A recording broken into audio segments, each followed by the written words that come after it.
And we are live.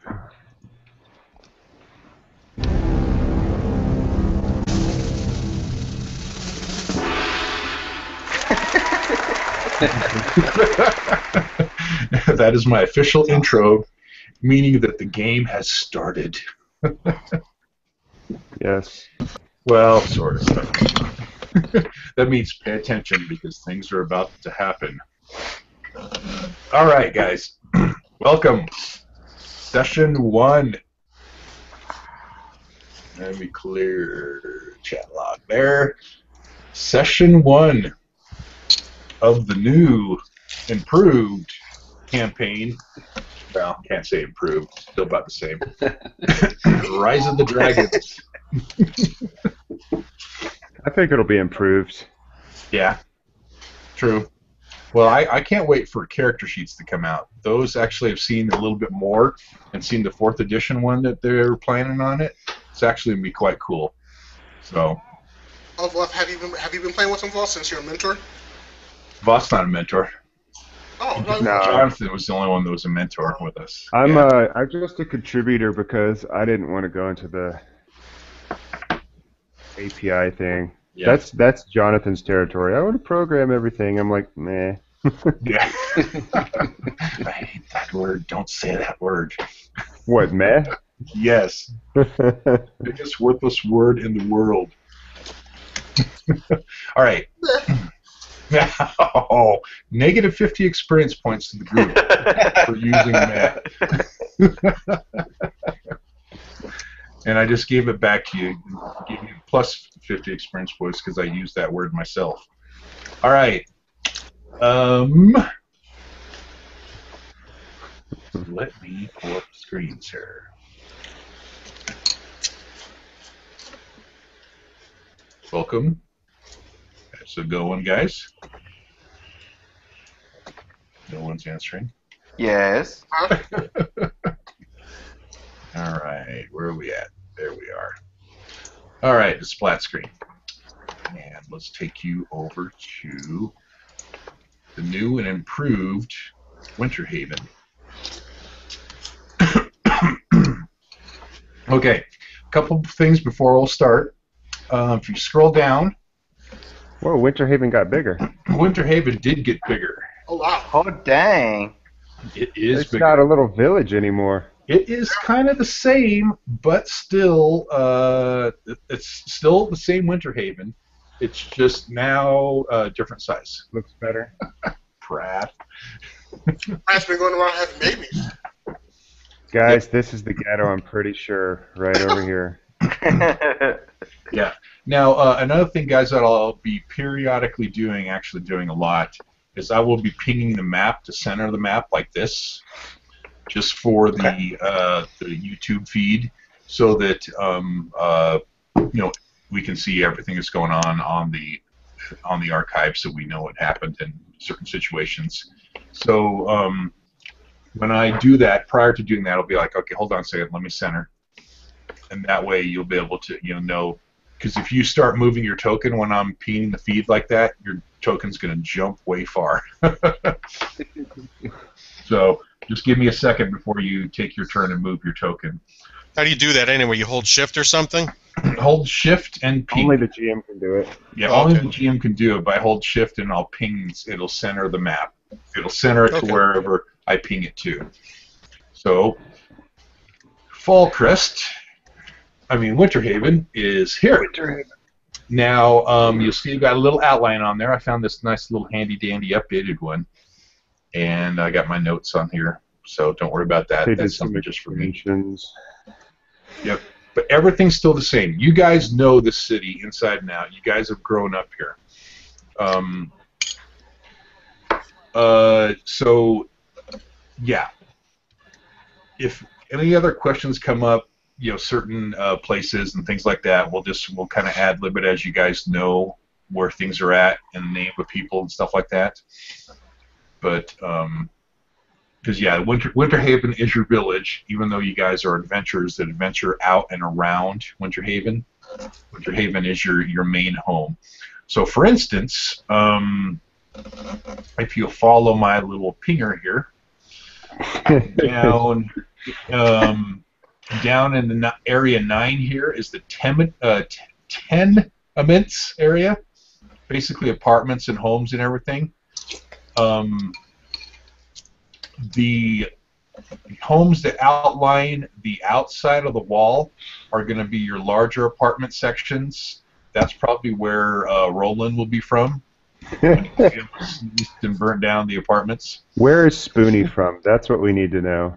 That's Spoonie. what's most important. Spoonie is from Spoonie his knows. home. Here's the town hall, right? And Spoonie is nice little mansion home. It's the one here in the corner. See the gates going into it and everything. So Spoonie basically, is this the is the gate? manor house Oh. where Spoonie and his 3 brothers and his mother and Lord Padrig live. Okay. Everyone else kind of lives down here. You would know also down here by this Winterhaven siege supplies. This is the arrow that I'm pointing to here. I should have had my DM grabbers. That's where Sir Bruce Jeffers lives. Now, back up Would to this the be top. where the tavern is? In the Tavern is that big section right there, just the front This- part. okay, Not the whole thing, no. that's a massive tavern. Massive tavern. Well, I guess it could be the tavern, huh? Because Well, it's the inn, so it is an inns are inn for the usually whole less entire than- village. Yeah. So yeah, it Yeah. very well could be different rooms and everything for them. So, back up to the map here. You guys were in. Oh, come on. You guys were in Succumber. Actually, I should go down here first. Succumber. You guys were in Succumber, which is from Winterhaven, is the city up here. That's where you were last adventuring. That got you guys to level 2, and where you Okay. found a lot of your magic items and things there.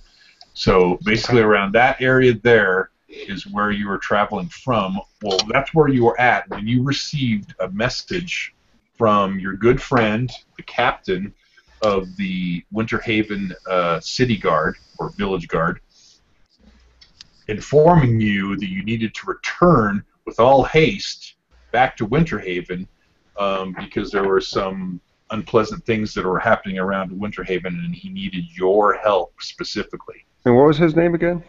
Bruce Jeffers. That's right, Bruce. We're looking for Bruce. Like Bruce Jenner. Bruce Jeffers. Okay, so in his letter, he was quite vague on what was going on. He didn't really tell you, Bruce, yeah, like from Braveheart, the Bruce. He just wants you to return, but then there was something strange about the letter in there too. He said to make sure that your return to Winterhaven was unknown by anybody else, and to enter the city without being spotted.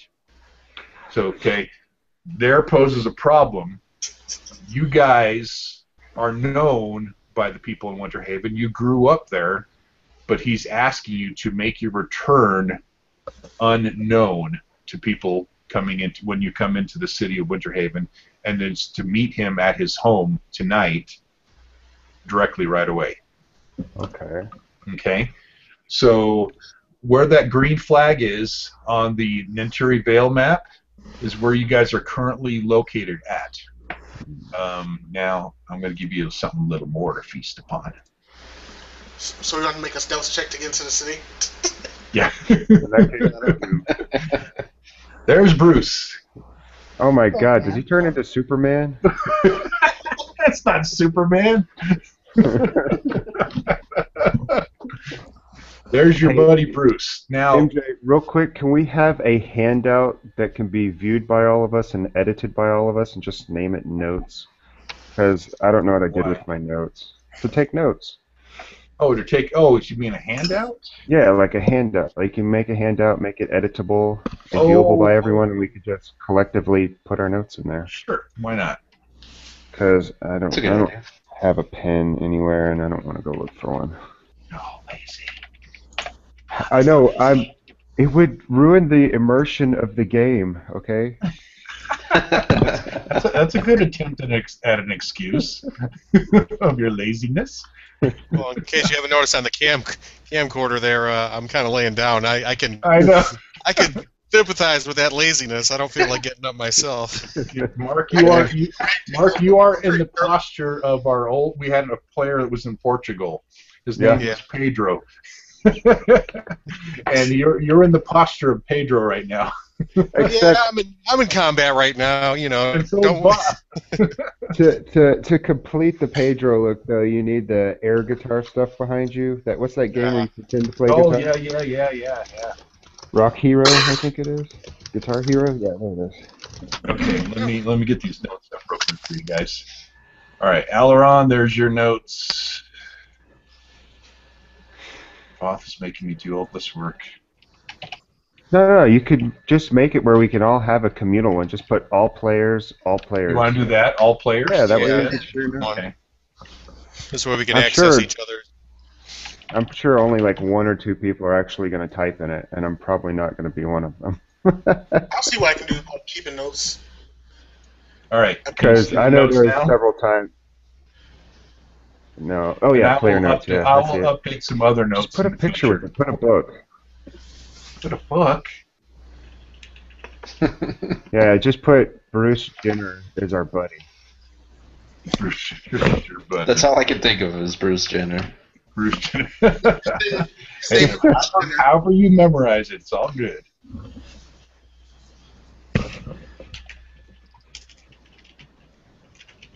There, here's your picture, Voth. How's that? Let me see. That's good. Okay. Just for some reason, if it doesn't have a picture, I don't see it. My mind just Yep. works like And it should be editable by you guys now too. Yep. All right. To your heart's content. cool. All right. Sweet. This is Captain Bruce Jeffers. Okay. That's you now. Information about him. He is a very good friend with you guys. He did grow up with you guys too. In Winter Haven, for those that had lived in Winter Haven and not come into Winter Haven, i.e. Zedek, and possibly Prath. But he was a lifelong friend, but his goal was always to be the commander of the Winter Haven Guard, which he is not the commander of the Winter Haven Guard. That would be your not-so-friendly friend, unfriendly friend, Commander Welchmore. Commander Welch. So he is actually the commander of the Winter Haven Guard. Okay, and let's add a little more comical value too. Aileron's daddy, Oh Lord yes. Padrig. The Say it, commander, Clarence, say it. Commander Welchmore. Awesome. Oh man. Daddy. Commander Welchmore is a jerk in my game too. Like I literally have him. Burnsides. Yep. He has knives that come out from his. You said the fist. commander is the captain of the Winter Haven Guard. The commander is the main head dude for the Winter Haven Guards and all the militia and this, the whole military, everything. Bruce is just the captain, so basically he's kind of like the second in command. Okay, but you guys know you have had Bruce is a real good guy. You have known him for years upon years. You know him to be an honest, trustworthy person, and he's never, ever been, anything other besides that. Commander Welchmore, on the other hand, is kind of domineering and controlling, and you guys have had run-ins with him, obviously, growing up, because he's been, the lifelong commander of the Winter Haven Guard, and you guys have had run-ins with him, gotten in trouble, and Lord Patrick's gotten on Alaron because of, being around you guys and getting in trouble. So basically, you guys have agreed to just stay, Commander Welchmore and you guys have agreed just to stay out of each other's sight. So if you're like walking down the street, he doesn't acknowledge you guys don't try to acknowledge him until he like walks past or something, something like that. Okay, so it's not a healthy relationship with Commander Moore. Okay, any questions? So far, so good. So far, okay. I think Lord Padraig looks like Major Dad. Major Dad. Okay, at this point, I want you guys to share your backgrounds with each other, just to kind of give you guys since you guys know each other and grew up with each other, even Prath and Zedek, knowing what so you'll know a little bit more about each other. So starting with Alaron.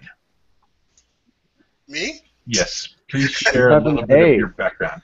It's alphabetical, dude. Going alphabetic all the way down. All right.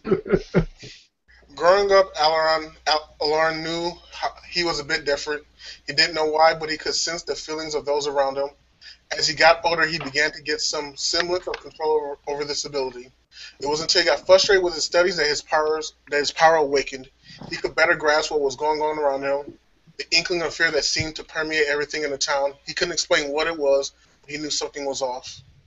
Being the oldest, he felt that he was always responsible for his younger brothers. His father, Lord Patrick, mayor of the town, was always busy, but every now and then made time for his younger brothers. His mother, Mistress Elena Patrick, was a kind person, always made sure that her kids had everything they needed. She is loved around town and helps out people when and where that she can. When Alaron decided to join the venturing guild, City Watch, whatever we are, Yep. his father wasn't too pleased with his decision, but his mother supported him. His father thought that he should do something more with his life, while his mother thought there is nothing more nobler than helping those who can't help themselves. Yeah, exactly. So there's a little bit of tension between Alaron and then his father, Lord Patrick, because obviously, him being the oldest son, his dad wants him to follow in his footsteps, and basically kind of become a politician. And Alaron kind of has different ideas to it. So his mother is a very big support to him, as where his father is not, and his siblings are siblings, just as it may be, but they're all younger than him. Isawa. I've been practicing that all week, Mark. Isawa. Very good. Beautiful. Well done. Okay, Isawa took the path of the samurai from his readings of the legendary knights from the eastern realm of Karatur. He also learned a bit from the old dwarven blacksmith Thayer Coalstriker, who once traveled the Golden Way trade route to Shaolong, where he learned a bit of the smithing techniques they employed there. Though Isawa has never been there himself, he feels a connection to their philosophy and attempts to lead a life of honor as the noble samurai do. Isawa wields a pair of short swords in what he calls the Daisho technique, or dual blade technique. His off time is spent either in martial practice with his weapons, meditating upon the Eastern philosophy of enlightenment, or researching more about the distant eastern land of Karatur in the town library at the Hall of Scholars. Okay, so Isawa is born and bred here in Winter Haven, even though he has taken many of these travels out to develop his, what do you want to call it, his passion for this type of technique and for this type of discipline. He has traveled, along a lot of the world to find all this kind of stuff. But then again, just like all that come to Winter Haven, they come back, and he's back, back with Winter Haven, but he's still using his new disciplines and everything there. But his family is there too. I don't know. What do you think, Mark? Any siblings? Yeah, brother Tadaka, a father named Suke, a mother's name is Kaede. That was Okay. in my first draft of my background, but I kind of made it shorter because I thought we wanted shorter. Yeah, that's fine. Well, you could just throw it up on your character sheet too, something like that. Yeah. That will probably become real important. Right. Yep. So yeah, So we're starting out. Here's me trying to be proud and honorable, and first thing we got to do, sneak around. Well, I'm losing experience points already. This is He lasted as long Right. as good. This is It's the an first honorable sneak. Yes. This is the first time that Captain Jeffers is kind of this kind of throws you off a little bit because he's asked you to return with but not being noticed in your own home city. So there's kind of a hint of mystery to it all and to concern, I guess. Right. Question: since we Yes. are mainly growing here, Mhm. growing up here, do we know of any like back door entrances, secret passages, or anything like that? Yep, potentially. Yep. Okay. I got But now- plans. there very well might be some sort of back place you guys could go through. There's not in Winter Haven. There's not really secret doors to get in, at least not that you guys know about. But there may be different ways you guys can get into Winter Haven that you would know. Okay. All right, Prath. Alrighty. I'm not going to read the whole thing. That's true. Just summarize it. It does have some secret crap for Yeah. favorite. Here we go. It is hard to tell when you've gone too far until you've passed that proverbial threshold. I, Prath Mains, grew up rough, being one of the very few tieflings that graced the Nintir Vale. In fact, my parents both appeared to be regular humans, as my mother was always questioning the fact that I was born with tail and nubs that grew into be horns. My father would always assure assuage my mother's fears by telling her that I was born under a bad sign. Nothing more, no deeper, darker, ulterior purpose drove the events. Mom's been bad. It never worked. She worried herself to death. Driven by the need to fend off bullies, I naturally grew adept at defending myself. I would often use my tail as a makeshift flail when I was young and grew to love the weapon as I advanced in age. I have become quite good with the old ball and chain now and use it in the arena. Yes, I am a member of the underground gladiatory arena known as the Dimikari Ordo Aeon, often shortened to DOA. I am a prize fighter, and when you fought all your life, it's hard to give it up. I love to fight, but more I love to win. My contact at the DOA is a halfling named Benny John. He says he's a halfling anyway, but I have my doubts. He will arrange fights in makeshift arenas, usually the basement or the ballroom of some debauched noble with a penchant for gambling. As I said, I love to win, and as I climbed the rungs within the order, the fights became tougher. The incentive of probable death from a losing streak of 3, no one wants to get the thumbs down, from a patron noble pushed me to find more power, which brings me back to that threshold that I was talking about earlier. And I'll leave it there. Okay. So Prath is his family is in Winter Haven also, and he grew up there. But it is very odd that his parents are human, and then he was born tiefling. There's some sort of air of mystery to him there also. You guys have gone on several journeys with him to his arena fighting and seen him fight and his things. You guys kind of cheer him on because he's your buddy. You grew up with him. You guys like him. And Has Lord Padrig ever had me fight for him? Is he that type of dude? No. Oh, come on, Patty. You don't want to have a fight? Batty. No.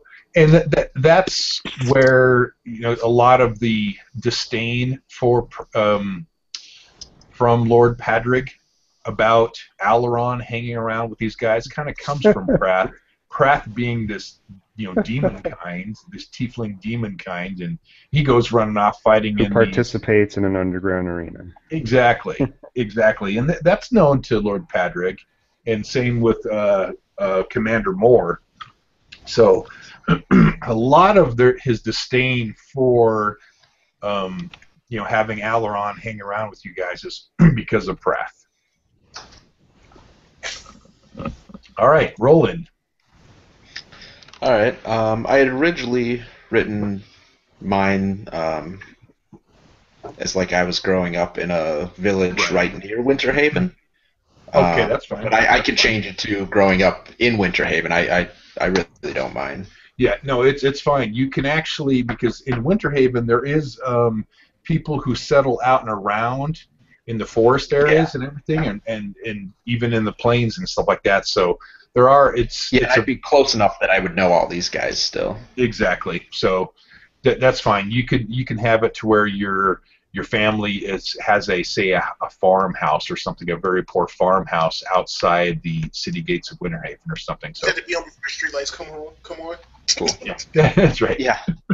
All right. They had to move out of the city because of Roland's then. Sneezing and lighting the whole place on fire. Oh yeah. That's right. Live near too. I'll just do this real quick. Roland grew up with many young men in his area. He focused mostly on having fun with friends, winning a few coppers with the dice, and sneaking some brandy at the inn when the elders weren't looking. While never a troublemaker, outsiders did think his dice would come up lucky a little too often. Roland never really thought much of it. After all, funny things tended to happen around him. These small occurrences always seemed to coincide, or these small occurrences always seemed to be coincidence, until one night he came a group of drunkards harassing his female love interest outside the pub. After a heated argument, he swung his torch at one of them, which should have just been a thump to the turned into a great flash of fire that sent the man flying 20 feet across the square. While the ban was ultimately all right, Roland was rushed out of town to Winter Haven during the night by his family and friends before the religious zealots in town could whip up a mob against him. That's kind of what I'm doing in Winter Haven. The people in my town were kind of jerks, so I went in where basically my friends were. Yep. Right. Okay. Cool. All right. So a fellow pariah. Yep. Yeah. But like I said before, Roland does come from a poorer family, though they're not, poverty level, but they're just a poorer family, but they still do survive. And so Roland did grow up with you guys around the city. You guys are drawing on my NPCs. I'd just like to point out that that's the color of his son's right there. That's right. His dad, he doesn't like his dad very much, apparently. He says his dad is the devil.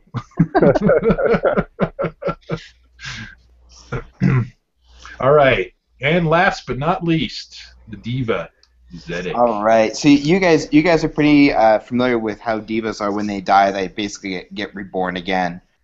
So part of my bio goes into the history of that, just for if any of you guys didn't know that. So I'll skip that part and just basically talk about how when I awoke in this lifetime. So it basically goes, this lifetime, however, was unique when I awoke again. Another diva awoke with me, Erelesa, my sister, in the high forest. So when divas awake together, if two divas awake at the same time, they actually share past memories. It's called twinning. Mm-hmm. It says, our time was short as we emerged into our new selves. The Dragonborn were ready to take our essence and turn our immortal souls into dark beings known as the Rakasha. Arelisa was taken, captured by a dark spell. I was spared. The men of Winter Haven, under the command of Bruce Jeffers, launched a surprise attack and rescued me before the dark spell could be cast. Bruce has called me to war with the Dragonborn, and perhaps I can still save my sister before she falls into eternal darkness. If she is lost, my memories too will fall into shadow. So I'm basically venturing around, trying to figure out what's going on with my sister and where she is, and that's how I kind of come into Winter Haven. Yeah. So you guys have met Zedek through Bruce Jeffers, okay, and kind of hit it off quite well. and he's come a part of your adventuring party. What are those trees? Flowers. They're supposed to be flowers. To match his pink background. That's right. It's pink background. Clearly, Clarence is not an artist. That's right. Hey, harmless mouse. Okay, so that's a little bit of background about you guys. Now, going ahead with the story, you have noticed. Let's go back off the NPCs. You guys are messing with my maps too much. Back to here. Coming back from Succumber, you do notice, and you have noticed that there seems to be just this eerie feeling that is growing around Winterhaven and just over the entire Ninturi Vale, it seems like. So everywhere you go, except for when you travel out of the Vale, it just seems like something's going on. Something's amiss. Something doesn't feel right. Would Bruce be an authoritarian figure? Like, has he got high rank or something? No, he's a captain, but he's not the highest rank. Right, but he is like an officer. Yes. Okay. So basically, Commander Moore would send down instructions to Captain Jeffers on what to do and what to have the guard do. So he's the second in line. Moore kind of just tells him, commands him what to do. He's kind of like the general, and they pass it down through the captains to have everything executed. So that answer your question, Both? Yeah. Good. Okay. Cool. All right. So in the Ninturi Vale, you guys are actually coming back after receiving Bruce's letter, okay? And you're heading back to Winterhaven and trying to figure out in your minds, all right, how the heck are we going to get in?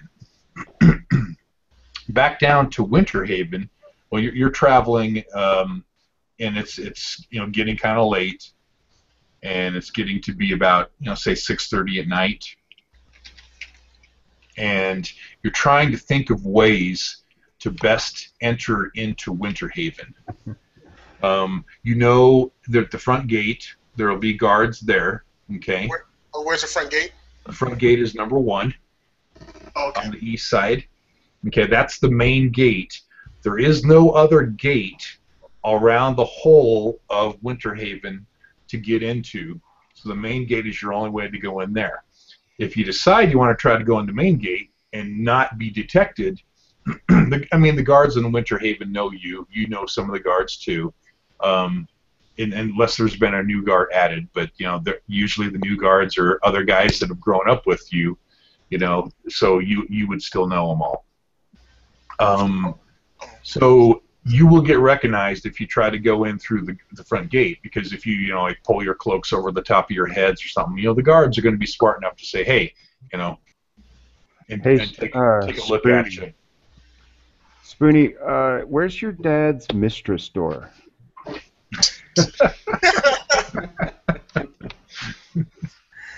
I have no clue.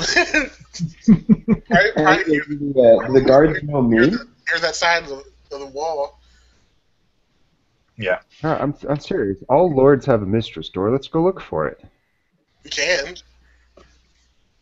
I mean, your dad's not that upstanding of a citizen, isn't he? No, I highly doubt it. Yeah, he's not that good looking either, so he might not have a mistress. That's very true. Hey, you could pay. You haven't seen the mom yet. You could pay a mistress. Yeah? Money talks, man. He's the lord. How high is the wall? Could we climb over it? There's a potential you could climb over the wall too, but the walls are patrolled on the top part by the guards also. Do the guards know me, MJ? What's that? Do the guards know me? Yes, they do. Okay. Yep. You're well known because you're this weird soul that has come to now live in Winterhaven. Okay. And you have a lot to do with the priestess in the temple. Okay. Okay, which we'll get to more of that information here in a little bit, but So, I mean, you guys, you don't need to decide right now because you're still not at Winter Haven on how to get in yet, but you're trying to figure out things and rolling over the ideas in your mind about how we're going to get in here.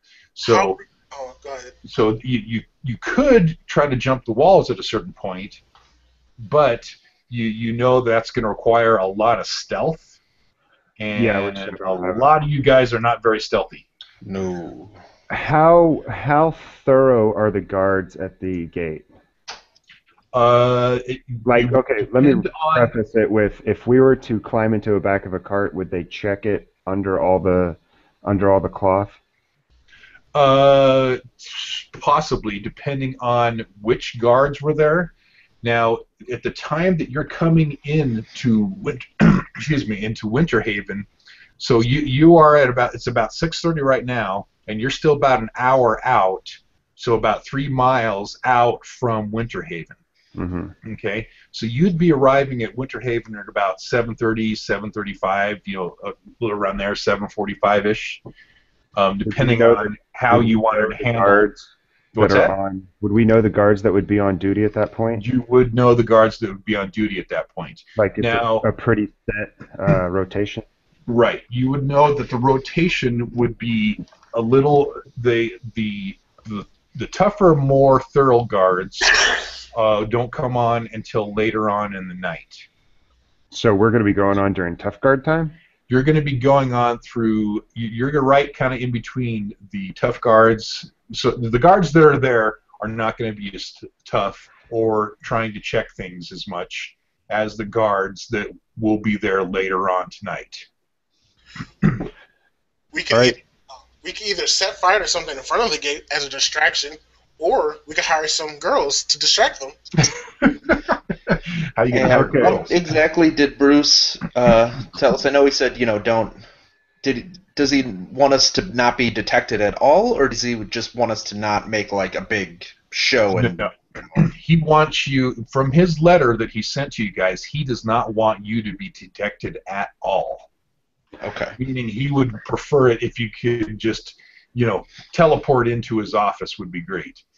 But he knows you can't do that. But that you kind of understand from his wording like that. He wants you to not be noticed at all coming into Winter Haven, as if you guys are still up off adventuring in Succumber. No, Gotcha. all of us don't have to go into town. The two most stealthiest people can try it. If they're no. That's what I was thinking, because why wouldn't he come out to us? Why wouldn't we just have him meet us? I mean, it's a lot easier for him to meet us than it is for us to meet him. Okay, but then you probably would have, you probably have the idea too. All right, well, we could possibly get Sir Jeffers to come out to meet you guys outside, but then he would be noticed by the guard going outside the city gates at night. Well, maybe he's got to go meet his mistresses. I mean, that's the theme of the game today, mistresses. Yes. Mistress hunt. Yeah, maybe we could be in these copse of trees over here or something. Yeah, that sounds like a good idea. Like those of us who can't sneak, for instance, me with the -4. We'll hang out in these trees, and then whoever's stealthy will go sneak in, find Mr. Bruce, get him to come out, and they could ride out on a horse and come over here to the copse of trees with us, and the people who are with him could just like sit on the back of the horse, keep their cloak up, their hood up, and just pretend like they're friends or something. Right. Now well, I did have one other option, though. I did kind of want to check a streetwise check, maybe, to see if I knew of any, from past memory, recalled any hidden entrance or something like that. If that's possible. Yeah, streetwise too. Okay, go ahead, and anybody who would like to roll streetwise, please do so. All right. Alrighty. I pull it up.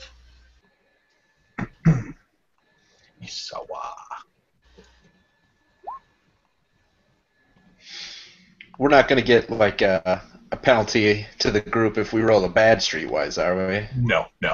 Okay.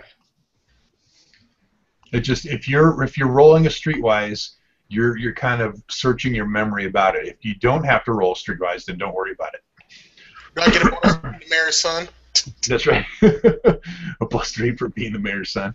Well, from Alaron, what you would know is that as you guys are discussing potential ways in there, and you're like, well, if we decide to jump the walls, there's no way we're going to be jumping the walls over the town hall and the manor house and everything in there, because there's just too many guards that watch that whole area of the wall there to the north. Let's jump into the slums. Right. Yeah, that's what I was thinking. Your best bet would be is because there would be more of a gap and everything if you try to go into the tenements area, is jumping the wall there from the east. So if you see my little arrow, if you jump the wall this way, you'd have a better chance of hopping in there, hopping down on a house, and hopping down and go through there, because it's already a pretty noisy part of town as it is, Right. Especially at that time of night. The other one potentially you thought of an idea was maybe down below the Wharfton Inn. Well, I got an idea. Rafton's Inn, sorry. It's coming in Roland through likes that to way. see fire, so let's come over here and have him we'll separate a tree so we don't burn down the forest. Yeah. Have him shoot some fire at it and get a fire going to distract people while we slip directly into the tavern and get a sip before we go find Bruce. Get a sip. Well, okay, but if you go into the tavern, how are you going to risk? Come in super handy because it's only one square, but my boots do let the wearer teleport one square to daily power. It's only one square, so it's not super effective. Yeah. But I'm not sneaky at all. But if one of the sneakier people wanted to borrow them, that might come in handy. Yeah. So one square is basically 5 feet. Yeah. Which wouldn't even get you above the wall. No, but I mean, if there was like a corner they had to get around, True. You gotta or something. pass through the wall. Yeah. Man, if we had breaching armor, that'd be perfect. Okay. Also, with your guys' streetwise checks, Alaron and Roland would definitely know that there is no secret passages into Winter Haven. Not that they know about. They've never heard of anything in the whole history of them living there. Alaron, he's quite definite sure that there is no secret passage to get into or anywhere through the walls. It's the main gate or up and over the walls. In the history of Winter Haven, there have been sieges, and pretty much, when they've had sieges from kobolds, goblins, and trolls, and all these kind of things that have tried to attack Winter Haven, they've always tried to just come over the walls. They never tried to use the gate. Okay, so they've always just tried to come over the walls. So you would determine that possibly the best approach would be to try to climb up and over the walls to get in there undetected in those two areas that we pointed out. Question, over by the tenement area, how populated in the evening would the Hall of Scholars be? The Hall of Scholars, all right, where's that at? That's in the south, or southwest corner. Right here. Right by the tenement. There it is. Okay, yeah. The Hall of Scholars would be closed at that time. Hey, that sounds good. Yeah, that's to our advantage. Yeah. That could potentially be another good source there, too. Does Bruce live in the Warriors Guild or the Barracks? Barracks, the city is Bruce. Yeah, the Barracks. You're going to be. There's going to be a lot of people around there, and that's more city guards. Yeah, but where do we actually have to go to find Bruce? Oh, Bruce is in this home here. So if you went from the gate, he is in this home right here. He's by the siege supplies area. So the siege supplies are around this whole area here. His home, as the captain of the guard, is around that siege area there. So it's kind of towards the tenements area, but it's right there. Not there, but right here. It would be neat if you could just go to the inn, buy a room, and then we can hop the wall and go through a window. What about... Would I know the guard, if it's the more lenient guard, would I know him in any personal way? Yeah. Sure. Okay, what if, so he would know that I do the underground fighting thing. What if we all put our hoods up and I pulled them to the side all shady like and I said, look, I got a fight here. You know, these guys are other fighters. Just let us get in, get fight taken care of, and if I win, I'll give you a cut of the money. And then only one dude, and it'll totally be a red herring. He'll be like, yeah, but they're here for a fight if he talks to anybody. Okay. That And then I'll that tell him that potentially. that That we're leaving later that night. It's, you know, couple rounds, getting our money and getting out. okay. So Prath presents an idea of doing something like that. Everyone roll insight. Besides Prath. Hey Mike, where's my macros? I can't even. I'm seeing the. Oh, we're on the map. We can't get to. You guys can't get to them now. If you Yeah. go to the handouts, it's your character sheet. Oh god, 2. Go the little tab that says Journal, Alex, and then click on that, and then just go down. You'll see Zedek, and you can just click on it, and then you can get your macros that way. Yeah, click on the attributes and abilities tab. And see, Aileron's not even focusing on Prath at this moment. Alaron's still thinking, does my dad really have a mistress? Dad has a mistress? So you want me to roll an initiative? Oh goodness, that was Oh. initiative. Did you put initiative? No. Okay. There we go. Not No, that was initiative. initiative. Insight. Yeah, insight. It's a skill. Should be down a little bit further, Alex. Yeah, I'm looking. Hold on. He's got like 1 billion. Yeah. Scroll way down. You'll see skills, and then click on the one that says insight. It's really Yeah. close to the bottom. Yeah. Oh, guys, also too, change your. There you go. Change your your chat as. You see down below the chat box. Change that to your character names. You should have it there where it says your character name. Man, I was going to ask that a long time ago. I appreciate that. Yeah. All right. So, let's see. Clearly Zedek knows. Oh, yeah. What does Zedek Everyone know? gets bonus to. Yeah, I know something. That's for sure. Yeah. Oh, wait, Zedek kind of, with the wisdom that Zedek has, kind of goes, well, Pratt, that could be a good idea, but then somebody knows we've entered in Winterhaven.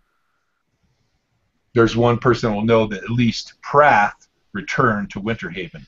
Yeah. There's a chance that the other guards or other guards around the opening gate will still want to know who's entering in, especially when you drop the word of the the special fight group just doing a fight in the town. It's a private fight. But at the same time, Roland would be like, well, but that is something that could work. So, What about, do we know how susceptible the guards are to just straight up bribes? yeah, yeah, that is a potential too. But then again, as Zedek would point out, then the guards would know you guys were there. Yeah. Even though it may only be just those few guards, it still be those guards would know that you entered. Okay, so you guys are rolling along on trying to figure out these ideas of what to, how to handle returning back into the city. Back up to the top here. You're about 3 miles out from Winterhaven, and you guys are walking along the Kings Road Pass that kind of goes through Winterhaven and heads down to Fallcrest. And you're walking along, and all of a sudden you hear a strange, and it gets about 6:30 and it's getting dark now. Final Fantasy. Dun, dun, dun. You get a Final Fantasy battle music. Exactly what I was thinking. And why don't I see anybody? Because none of our life Those sources are again. on? Are you fighting angels? That's Oh, right. Jesus. Don't No. tempt him. I should see everybody on the map. That's weird. Let me check something. Our light sources probably aren't on. Or is it blank for you too? It may be. Who did I change hour on? No, it shouldn't be this dark. What is the deal? Oh, enforced line of sight. Duh. Yeah. All right, how's that? There, much better. Yes. Okay. You guys are on the path, and it's starting to get dark, and no one has a torch or anything out yet. So I have an ever-burning torch. you do, but it's not started yet. And so things are kind of getting dark, and there's the clock in the corner. What time it is? 6:30. I feel like I'm playing Eldritch Horror or Arkham Horror. Arkham Horror. Well, it could very well be. Cthulhu is on the way. No, it's gonna strike midnight. Cthulhu power armor. Rolling That's initiative. right. Oh, Cthulhu power armor. Okay. No, don't move. And Hang nobody on, move. sorry. Nobody move. Pops the cap off his ever-burning torch. Okay. So. That seems dangerous. Ever-burning torch doesn't emit no heat. It's It magic. doesn't. And what's So he's the got a square glowing footage eye. on that? Is that 5 square? I believe Right. it is, yes. I popped mine too. Are you gonna pop yours off also? Yeah. Everyone's popping torches everywhere. Okay, so you see you're still on the road, kind of making your way. You start hearing some strange sounds that seem to be a little ways off down to the south. It's like strange, dragging, muffled moans sounds. Mwah. Guys, I hear dragon. Zombies. What I'd like to do, too, at this point is have you guys act in an order of initiative at this point. Not a combat initiative, but just a initiative order. So go ahead and roll your initiative. Wow. Man, Pratt! Wow. It's good thing this isn't the combat initiative. Oh dear God, what are we doing? You're getting the bad rolls out ahead of time. It's the end of the night and we're all tired. Wow. Oh yeah. By the way, how do we want to march? Like, what do we want to march in a particular order? Does it matter? It's up to you guys. I think he has us at a good order. Yeah, that looks good. Yeah, I mean, that's he's just got your the starting spring- spot when you're going. Nope, rolling. Head back there. No. Yeah, I moved down there. Yeah. I Okay. moved him there. So, in this marching initiative, Isawa at a 9 gets to go first. Yeah. Anyone roll over 10? No one. No. Oh my goodness. I I rolled only a rolled 1. 5. Okay. Okay. You know, I'm going to quick do a perception to kind of look all around, make sure we're not in an ambush situation. Okay. Go ahead. All right. Nice. You do notice that you're in the kind of the middle of a forest. You are coming out of the Kerrigan, or what is it called? Yeah. You're kind of walking Carnegie. I can't pronounce it. Let me put it in chat. Oh, Okay. the mountain area. I know what you're talking Yes. about. Just say the mountains. That's good. The mountains. The peaks is what it's called. How do you say Cairngorm. that? Cairngorm. Karen, Okay. You guys, and this is a wooded area that's just to the edge of it. So off to the west is the mountains, obviously. But there is, along this King's Road here is this path that you're walking. And there is definitely spots would be ambush spots because there's all these trees and you notice the difficult terrain and everything. And there would be plenty of spots for an ambush on here. So hearing these noises, you would be definitely on guard that, all right, this is not a perfect spot to where, we should just proceed, unscathed or just without concern. So it's Okay. a possible ambush spot. Yeah. Definitely a possible ambush spot. So I kind of have spider senses working for me here. Yeah, you got If I try and move stealthily, is that a reduced movement? I think on the stealth, I think you can only move like 2 spaces or something ridiculous. right. Or I think it's if you move more, it's like a -5 penalty or something. Yeah, I think that's the way to Yeah. go. It's been a long time since Yeah, if you move more than 2 squares, yeah, it's a -5 penalty to stealth. Okay, well, I'm going to If you attempt to run, move it's a negative stealthily. 10. Yeah, there you go. Okay. Well, I just want to move quietly up a couple squares, maybe off to the side a little too. Okay. So, Okay. and then I'll move 2 because I thought I was trying to be stealthy. Yeah. Keyword there, thought. Yeah. You always assume you succeed. It's just a matter Right. of, did I take the cowbell off? That's right.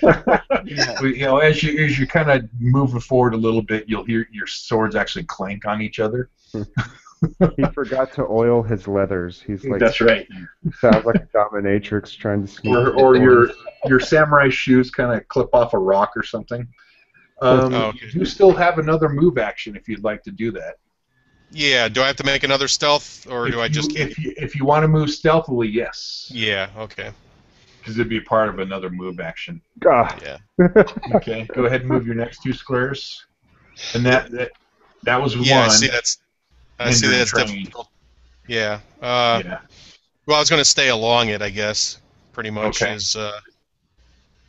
You So can I guess go I off would've- to the. Yeah. There you go. Okay, and you would see. The center of the map here. You kind of see your light illuminates a little further down, but there's a tree there in front of you that's kind of blocking your vision up and around Right. it. Make me a perception check at that point. Okay. But you're not hearing any sort of any movement or anything happening in the general vicinity around that tree. Well, I hear my failed stealth attempt. I'm higher Yes. than that, at least. Yeah, you're kind of your second movement there. You're kind of clunking along. You made noise, a little bit of noise when you first walked through, but so you kind of got in your mind like, oh, dang it, I got to move more quietly, and then you moved worse. Yeah, Then you what time of year is this? Is this like a dry leaf season, or is that what I'm? It's November. Yeah, so I'm stepping on dry leaves here. I'm like, that Exactly. didn't work. You know, the So grasses are starting to get a little bit darker. Winter is Okay, looming. I'm going to end my turn then, and I will take a quick break. I'll be back in 2 seconds. Okay. Alaron. Hmm. And you definitely hear Isawa walking, and making noise. Oh, there goes that stealth move.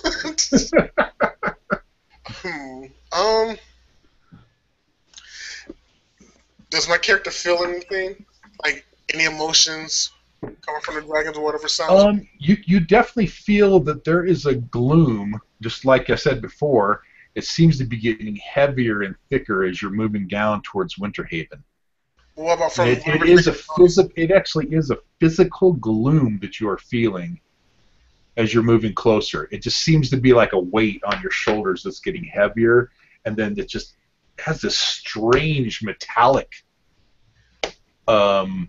sweet metallic odor that's to it. Wait, does it feel anything from whoever's making the noise? No, you're hearing the moaning and stuff still down to the south, and it's not something that's like going away. It's actually kind of happening continuously. So you gonna double move? The stealth didn't work, so. That's true. He just throws caution to the wind. Yeah, you're moving down the area, and you're noticing several different spots for potential, ambush areas around here, because you're seeing the tree up to the, the one that Isawa is hanging back at, and you're also seeing the tree down to the southwest. Okay. Anything else you'd like to do? That is my turn. Rollin'. All right. Since I feel this gloom, I'd like to make an Arcana check to see if I can see where it's coming or feel where it's coming from. Okay, go or ahead. What's causing it? Mm-hmm. Okay. You definitely feel the presence, the arcanic presence, and you do feel that it has something to do with magic. But you cannot pinpoint it all because it just seems to be all around you, like in the air. Okay. So- Move down by these guys. So, Mark, everyone has heard you try to be stealthily and made a whole bunch of noise, and now they're just like moving off, making noise.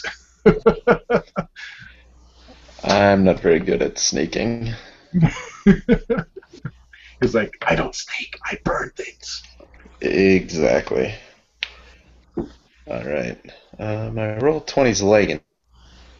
Did I move down by Isawa? No, not yet.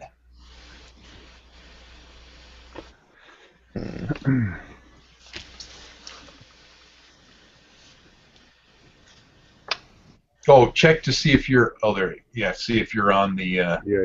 select Okay. move token. Yeah, there you go. Okay, so you just want to There move we go. down there. You still do have another No. move action. Yeah. Yeah, I'll try to stay in the middle of the group. I'm pretty sure.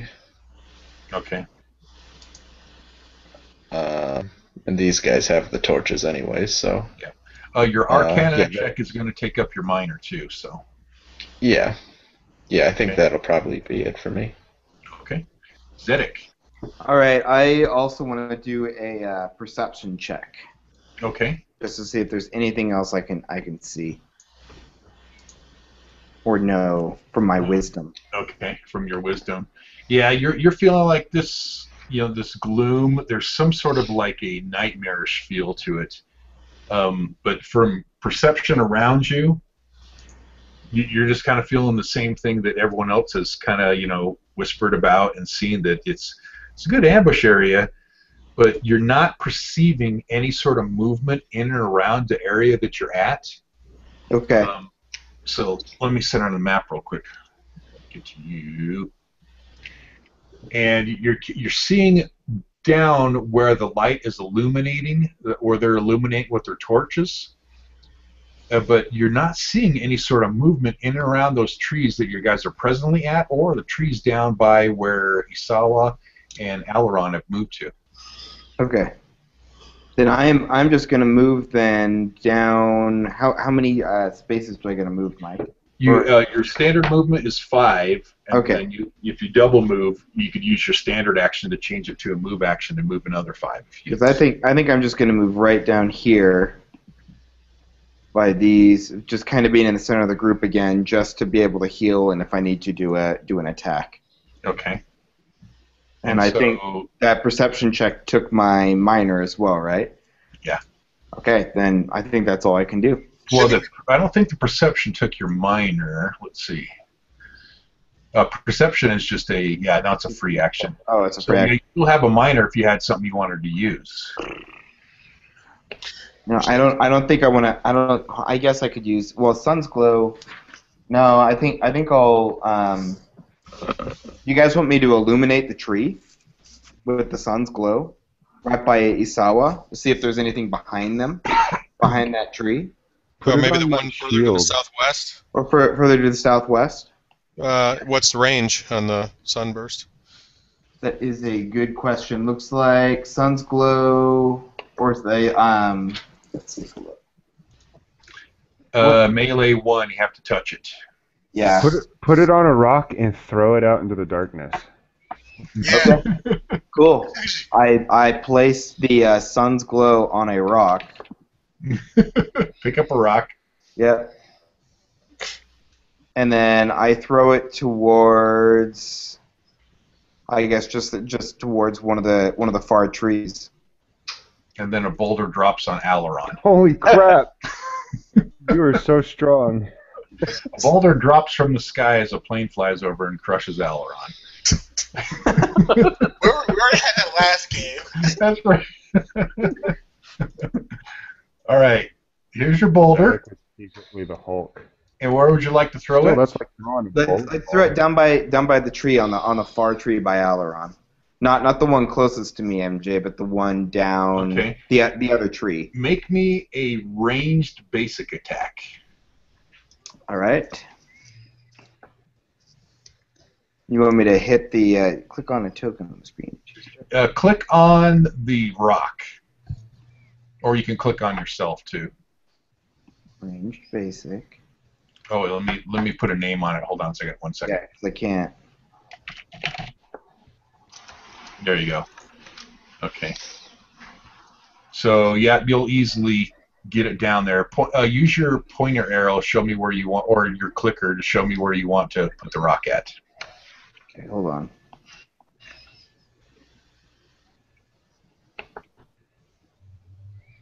I don't know why I'm moving. I'll put you back. Yeah. The ruler is right below the magnifying Yeah, glass. I know where the ruler is. My dude was just. So I want to throw it that way. Okay, so just like right there. Yeah.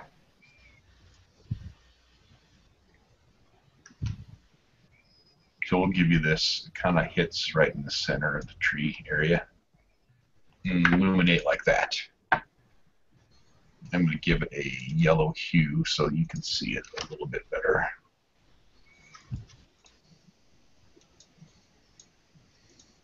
There we go. Well, there's nothing behind that tree.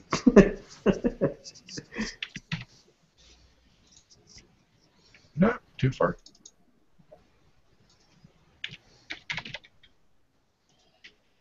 There we go.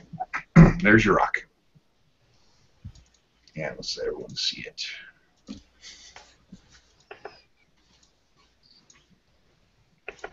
Okay. And I'm done. All right, Prath. And when you were moving, your chainmail was clanking pretty loudly. Oh yeah, shouldn't ZX movement be 6? Wearing chainmail. Heavy Oh, armor. he's in chain. Oh. Yep, he's in chain. No, it's 5. All right, I move up to right here, and I kind of I pat Isawa on the shoulder and said, "I thought samurai didn't sneak." It's very dishonorable. It's for you. It's for you guys' benefit. Heard your armor clanking way back. So what you're saying is that you're really a ninja. And then I use my second move to come up here by Alaron, because I know that I have to protect the mayor's son. The mayor's son. I really don't have any perceptions or anything, so I'll be done. Okay. You don't. I just smashed things. Did we lose Mark? You just. He said he's going to reload real quick. Okay. Roland will be back momentarily. Isawa. Okay. Well, so much for the old ninja tactics. Yep. Prath, actually, at the end of your turn, the sounds are getting louder. And they seem to be generalized in an area that you're hearing it come from to the southeast.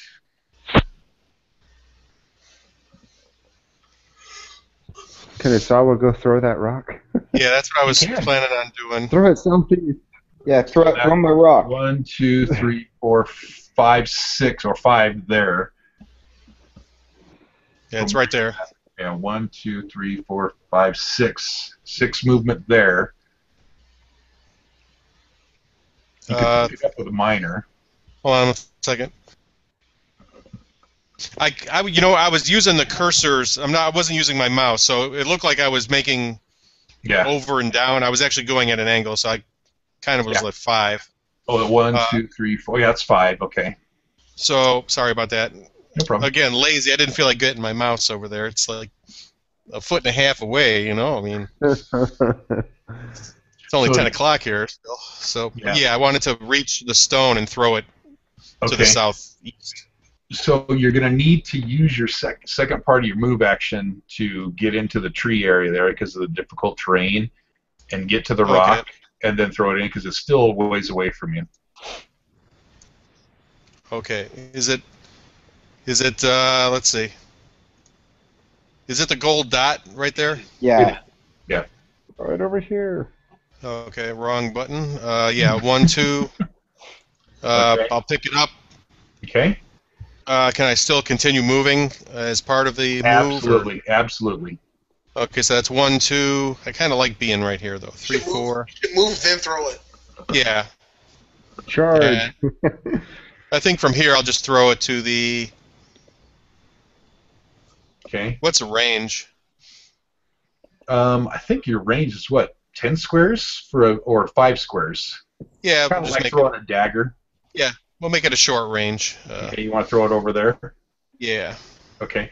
Go ahead and click on the do your ranged basic on the rock and target the rock.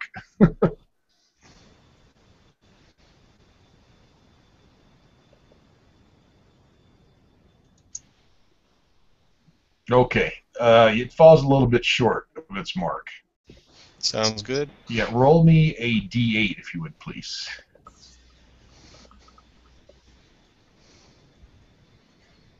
Okay. Where did you want to throw it? 5 squares to my southeast. 1, 2, 3, 4.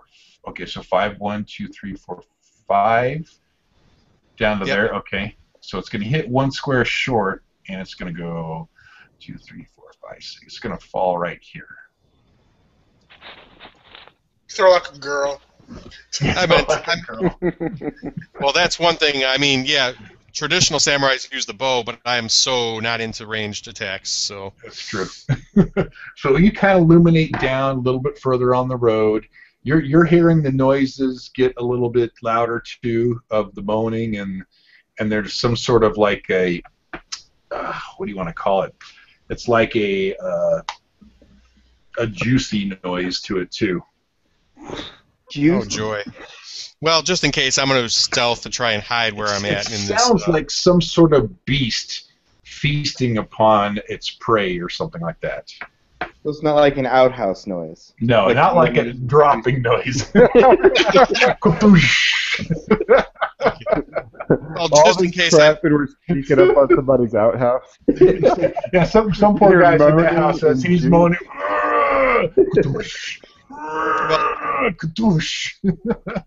Okay, well, just in case I want to put ninja on my resume down the road sometime, I'm going to Yeah. try and hide in the bushes where I'm at here. Okay. So- What's the hide take, though? I don't know if you can do that right now. Or Well, I that's mean, a just part of If your you move. have cover, you get like a bonus. Yeah. Yeah, that would be what's hide? It's not hide. What is it in 4th edition? I always forget this. Is it stealth? I just thought it was, but it kind of doesn't matter. I'm just ending my turn where I'm at. Okay. So you're not gonna try to hide another. You're just kind of using the cover of the trees in that area. Okay. There you go. Yeah, kind of concealing myself, I guess. All right. It kind of won't matter if we roll real initiative. I'll probably Yeah. be. I mean, you guys have. Oh well, you rolled your 17 on there too. Okay. Yeah, I did it before I asked. It's Okay, easier perfect. to ask for forgiveness than permission. So That's right. Yeah, no, that's fine. You're able. I'll take that stealth roll for hiding if that comes into effect. Alaron, and you guys have abandoned the moving stealth quite. You're not too worried about it.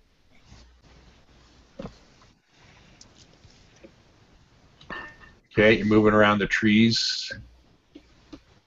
Moving forward. He's kind of illuminating an open field there. You can sort of barely, make out that tree down that's to your southwest now. But there's just nothing there. But the noises are getting louder. You know there's something happening on the other side of that tree.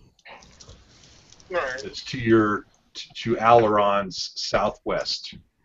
And that ends my That turn. being said, Alaron knows that, but nobody else in the group does. I can't scream it to him. Oh, you can scream it to him if you'd like, sure. Not scream it, but like point. Something's like going on down there. Yeah. Well, say you guys have like the secret marine hand language and stuff.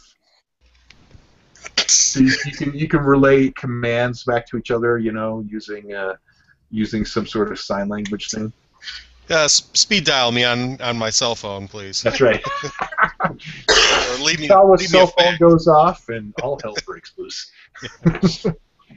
All right. Anything else, Alaron? Nope. That double move? Yeah, that's it. Rolling. Rolling.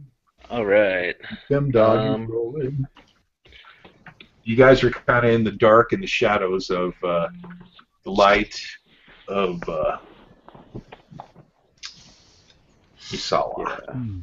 Yeah, I'm definitely gonna move down and try to get back into the light here. Okay.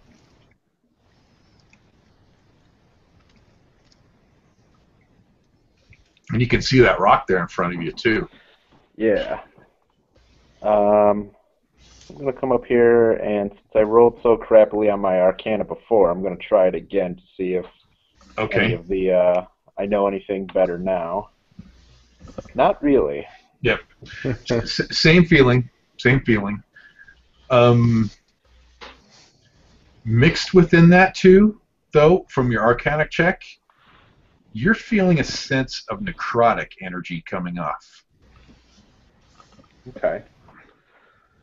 That was 1, 2, 3, 4, 5, 6. Still have another standard. Dracolich. Yes. Oh man, you guys I watched get your the first battle. Dracolich at level You 2. fighting the Dracolich, that was fantastic. Yeah. They were sweating for a little bit. Going invisible and unconscious. That was great. Well, if it's necrotic, can I make a religion check? Sure. Eh. Okay. Yeah, you can't quite pinpoint it, but it's still just you feel the necrotic energies. And what you're doing is you're kind of checking the resources of your knowledge, like, oh, where have I felt this before? But you can't quite pinpoint exactly what it was. Yeah. Still have a standard. Yeah, I'll convert that standard into a move. Okay. And just move a little bit more, not a ton. I'll get down to here, and that'll end my turn. Okay. At that point there, you are hearing the noises right on the other side of that tree also. Zedek. Alrighty. Well, I definitely want to get out of those shadows. So I am going to move down behind Roland, I think. Okay. Clunk, clunk, clunk. So I have 6, you said, Mike? Or MJ? You have 5, yeah. 5. 4, 5. Yep, and you can move diagonal for 1 square. Yeah. So I can go one more, I think. Yeah. Right there. And then do you guys want me to turn off that sun's glow and do another sun's glow? No. Let's pick up the rock and throw it. I was actually going to do what do you call that game where you hit balls on the ground with a mallet? Oh, yeah. Oh, croquet? Croquet. Yeah, croquet. I'm going to croquet the ball. Okay. Cool. All right, then there's other than doing that sun's glow. I mean, can I do another standard action of moving then, Mike, or is that's pretty much it, isn't it? You can, yeah. You can take your standard and change it into another move action if you'd like. Yes. All right, so I'll move down right next to Roland then. Okay. Right there. Okay. And I will end my turn. And I guess Isawa, do you want to do the croquet thing with the rock? I was probably going to move farther and straight south of where I'm at. I mean, get out of the difficult terrain. Yeah.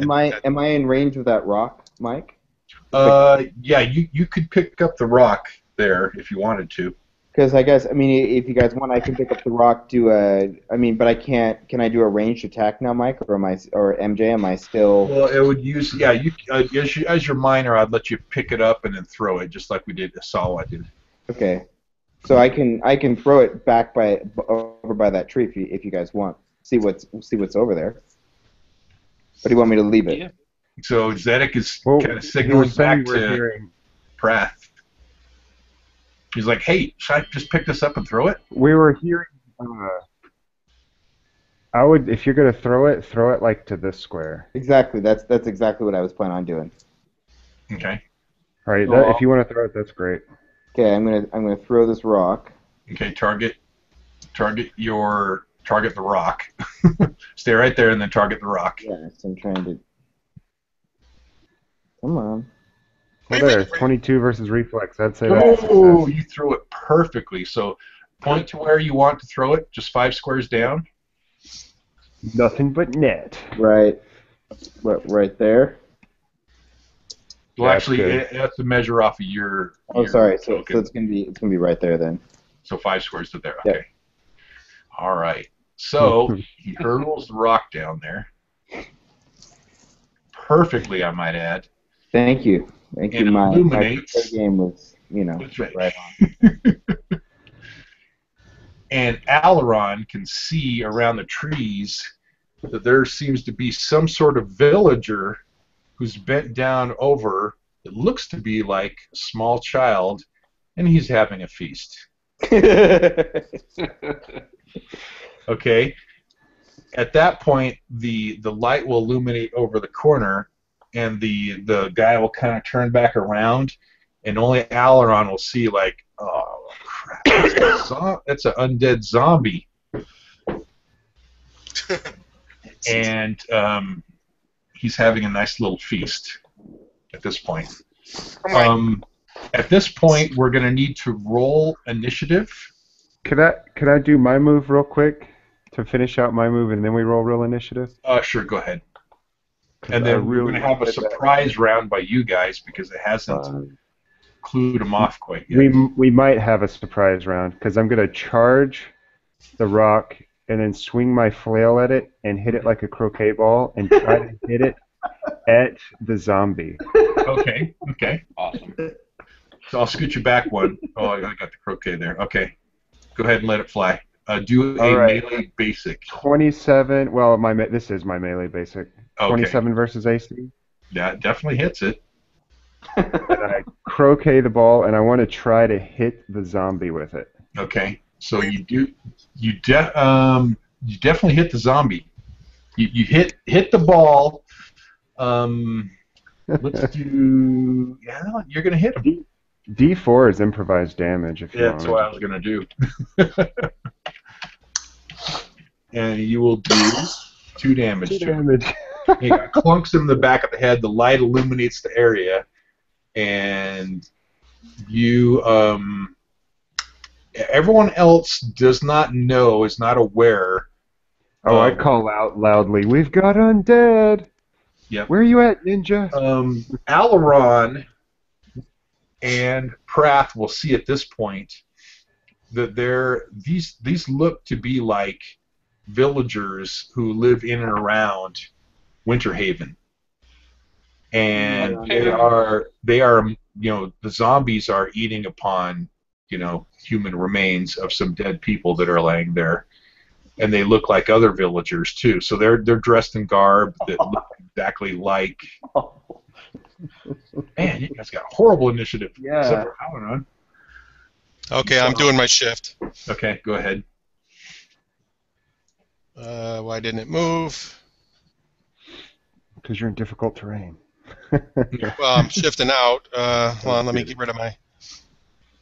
I know what it is. As soon as I tap on my character, it. You have to scroll the map down a little bit. Yeah. Yeah. 1, 2. It just doesn't want to drag when I use my mouse, so I'm better off. Just use your arrows. Yeah. Okay, 1.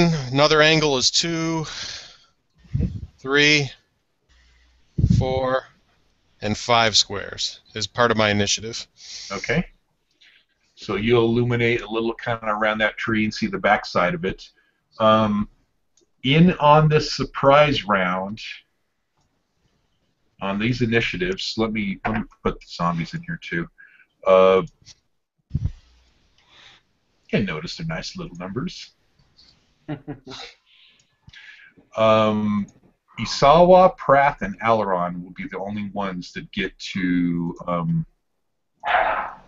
partake in the surprise round.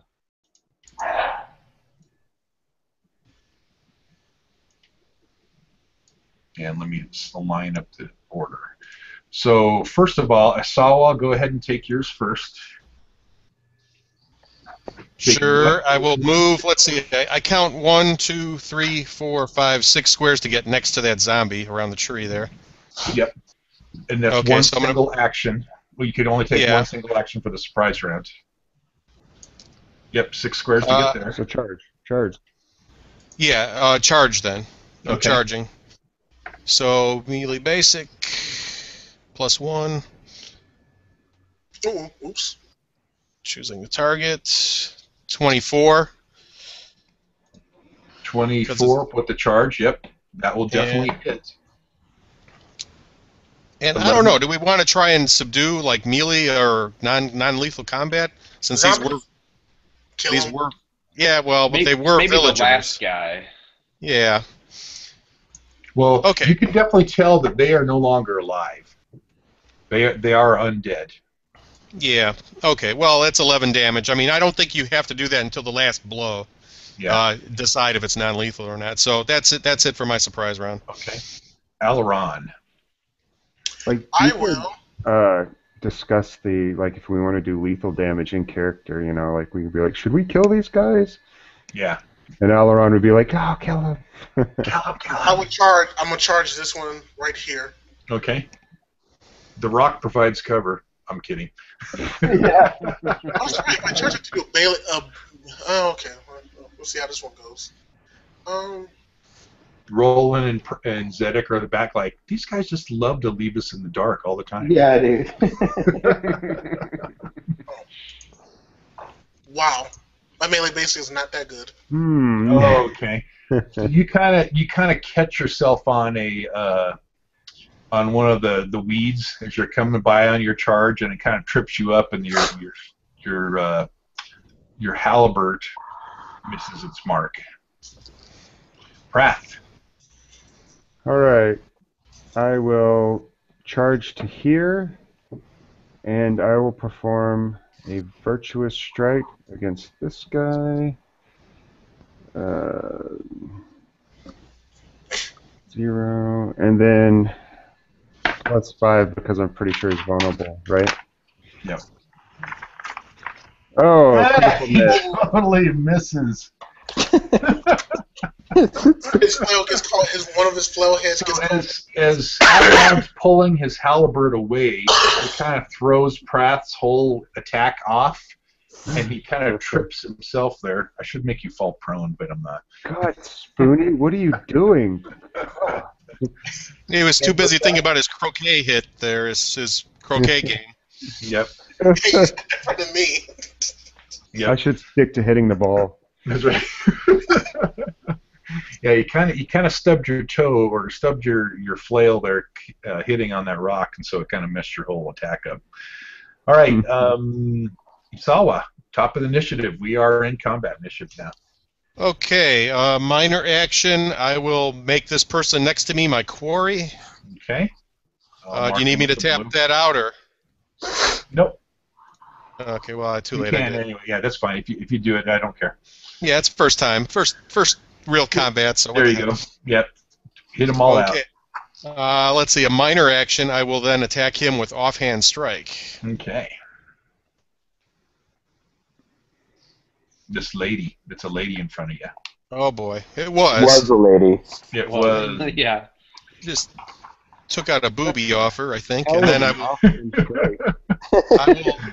get additional damage, Hunter's Quarry damage for another 6. So Okay. roughing her up. Yep. He's hitting her pretty hard. You know what? I feel like it's the end of the day, and we're going to be napping soon after we talk with what's his name. So Mhm. I'm going to go ahead and do my standard action. Will be a daily, and where is it? I'm going to attack her with Tempest Dance now. Oh my. Yeah. So 21. 21. Whips out the daily already. That is definitely a hit. And Okay. so 15 damage. No, I do not have combat advantage Okay. unless that was part of the surprise round. I don't think so. No, that will definitely end her. Exactly. Okay, so I will shift not one square, but one additional square with swift footwork. Okay. 2. Hope she doesn't explode. Yeah, really. No, Okay, then I I'm will- going to go ahead and pull her out of combat. Yeah, then I will attack the second guy to the south of me with the second part of Tempest Dance. Yes. Oh, failing miserably. How many Okay, and then stars do you- Johnny Red. Ones. Okay, so you're doing your third attack now because you couldn't hit anybody with the second shift, right? right. No, that's an effect. So it doesn't. It's regardless of hit or miss. I still Yeah, get to but shoot. it says you could. Okay, because you were right here when you were attacking, Yeah. and then you shifted 1 square. 2 squares actually. He Is it shifts 2? 2 because of a feat. Oh, Yeah, okay. Good So 1, work. 2, and then okay. So you made your second attack against Z3, which missed. Yeah. And then And you now I get to will- shift 1 more. 2 more. 2 So more. I will Sorry. shift. First one over and then one up at an angle. So, Okay. Perfect. and my third attack will be against the guy obviously next to me. Right. So, let's He's see, like, number 3. Shoe Pratt, I got this taken care of. And these 2 guys are marked by me. So, Okay.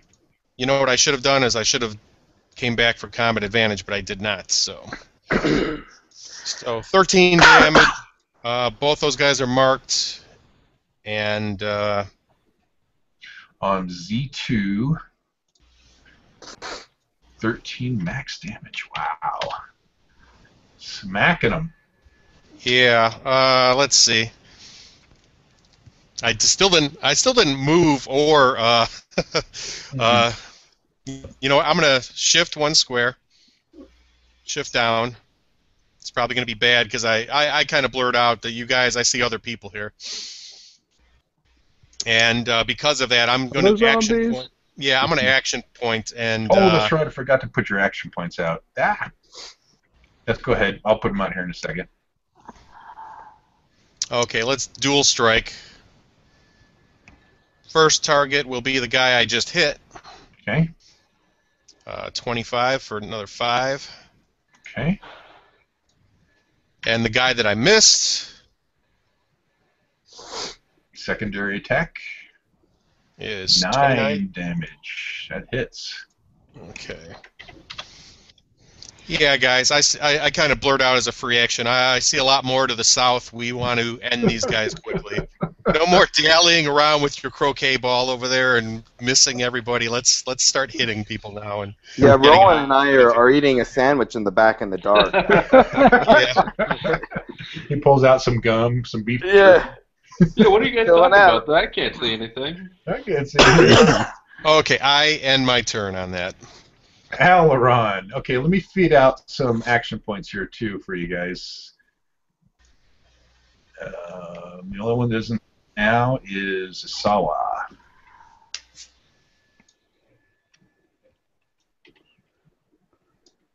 Okay, You can keep mine before Clarence takes it anyway. So that's right. That's true. All right, Aileron is you're gonna start. Oh, critical hits. Is that the one right diagonal to you? Yep. Yeah, the one in your reach there. And he falls prone. I should have put. Oh, that's melee weapon. Okay. 12 damage. It'd be 15 on the crit, right? Oh, that's right. I'm sorry. Yep, 15. So another 3. Crits him. And he falls Right. prone. And he falls prone. Yeah, where's my prone? There's my prone. And he takes -2 penalty to all defenses until the end of your next turn. Yep. So his, let me see how to mark that. It's been 2 weeks. I don't remember all my markings. All defenses is the crack. Okay.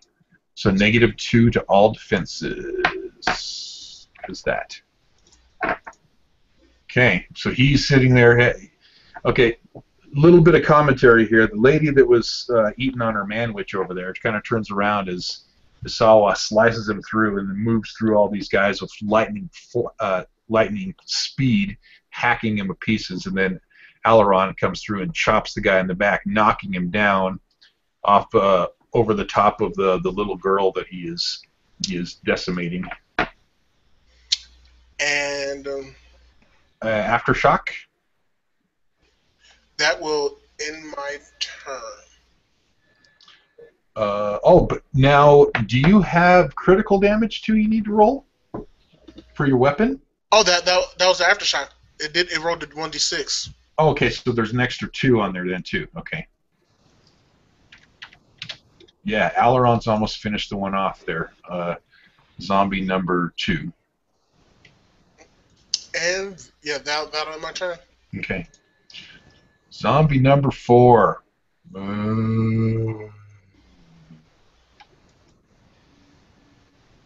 He's slow. It's going to come up. 1, 2. And she is going to grab at. You know what? I had one question real fast. Sorry, Mike. Yes. I just remembered when you crit a zombie, at least a normal zombie, don't they always automatically die? That's true. I missed that. That is their zombie weakness. Any criticals that hit the zombie reduced to 0 hit points instantly. Thank you. You're exactly right. Killed one. Yay! And the reason I completely forget about that is because God knows I've never crit anybody. So. That's right. Okay. You are grabbed. Okay. Isawa, this zombie kind of moves forward and grabs a hold of you. Okay, so you are grabbed currently. You didn't have any bonuses onto your reflex at the moment, did you? No. Okay. And no minors. Zombie number 3 is going to turn around and he's going to slam. Oh, wrong one. There we go. He's going to slam at you as you're grabbed. Now that grabbed gives you a penalty, doesn't it? Combat. It grants. You grant combat advantage. Okay, so he's granting combat advantage, and you're immobilized. Okay, so his slam is going to be with a +2 to this hit. Glad I got all my dancing out ahead of time. Seriously. Oh, and he just hit you. He just hit you for 9 damage. Okay. Think I'm still okay. Yep. And zombie. Let me center the map here so we can kind of see better. Zombie number 5. He's going to start rambling his way up. 1, 2, 3, 4. He's going to get around to the other guys. Food. 1, 2. And he's going to move there. Right there.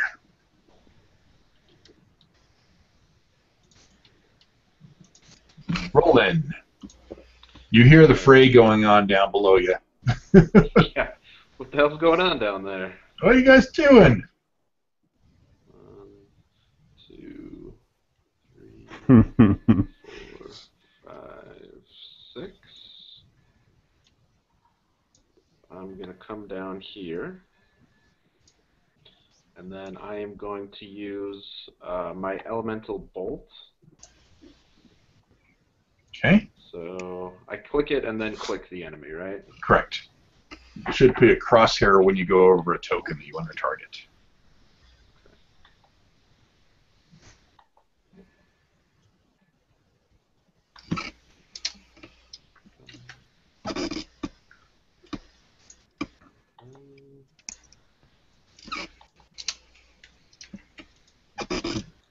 Not working.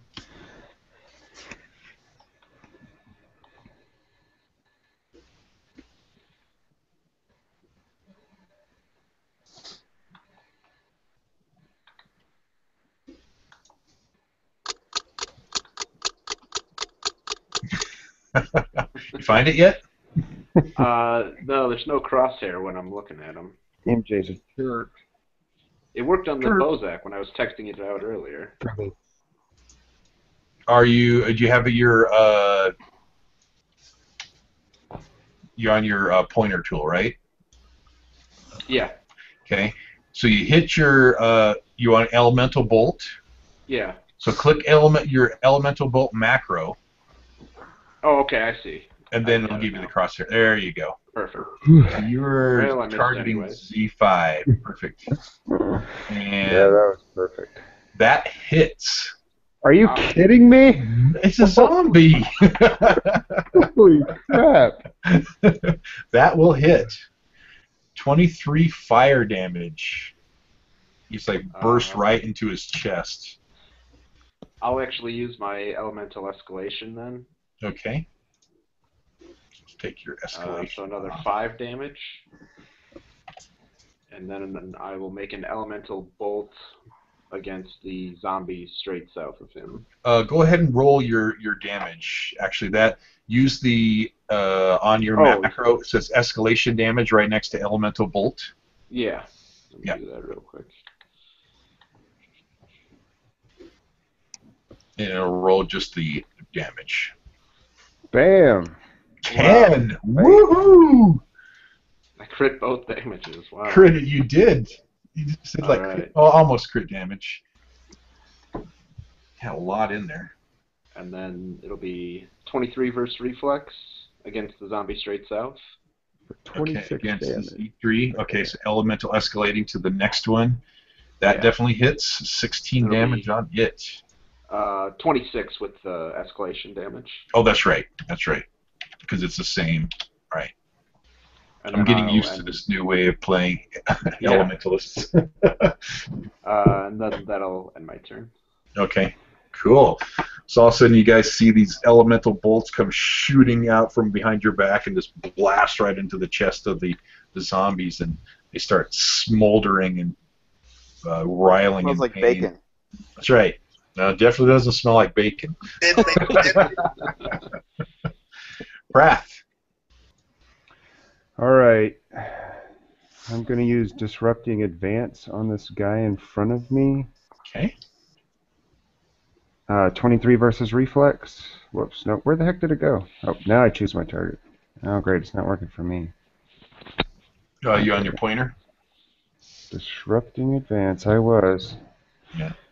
Blood Hunt. No damage. Oh, geez. It's not rolling it for some reason. Really? Yeah. Like I click it on him, now it says choose another target, which is weird. What's the macro? Did you change anything? No. Screw it. I'll just strike the guy. Let's see if that's and check your macro. Jeez, what the heck changed? No, none of my macros are working, and they just worked like yeah, just a second ago. Let me try. That's weird as hell. Wrath. Okay, which one are you trying to do? I was just doing the targeting one. Okay, you're trying to do Disrupting Advance, right? Okay, attack modifier, Blood Hunt. Yeah, I don't have Blood Hunt, so I left that off. Target token name. Curse damage. Why is it messing up? This is weird. Does that apply? There's no curse damage. No, I have no curse damage. Okay, bless weapon. It's not on. 0, yeah. And there I you didn't go. charge. There it goes. See, what the heck? Why is it working for you? I Why don't did know. it hit me? Okay, so 10 damage to him. Okay. And he pushes 2 squares, so I'm going to push him here. Oh, And then he is slowed if he's alive, and the thing next to him is slowed. Yeah, you push him 2 squares, a dead body. Alright, and then that would make this thing next to where he ended would be slowed. Okay. You push the target and each enemy adjacent to the target and push. Okay, slowed. So he is now down to 2. Now I'm going to curse and mark this target. Okay. And then I'm going to spend my action point. Wow. And I'm going to charge it. Alright, so I get +1. It's cursed. I'm charging. Bam. 16 versus AC.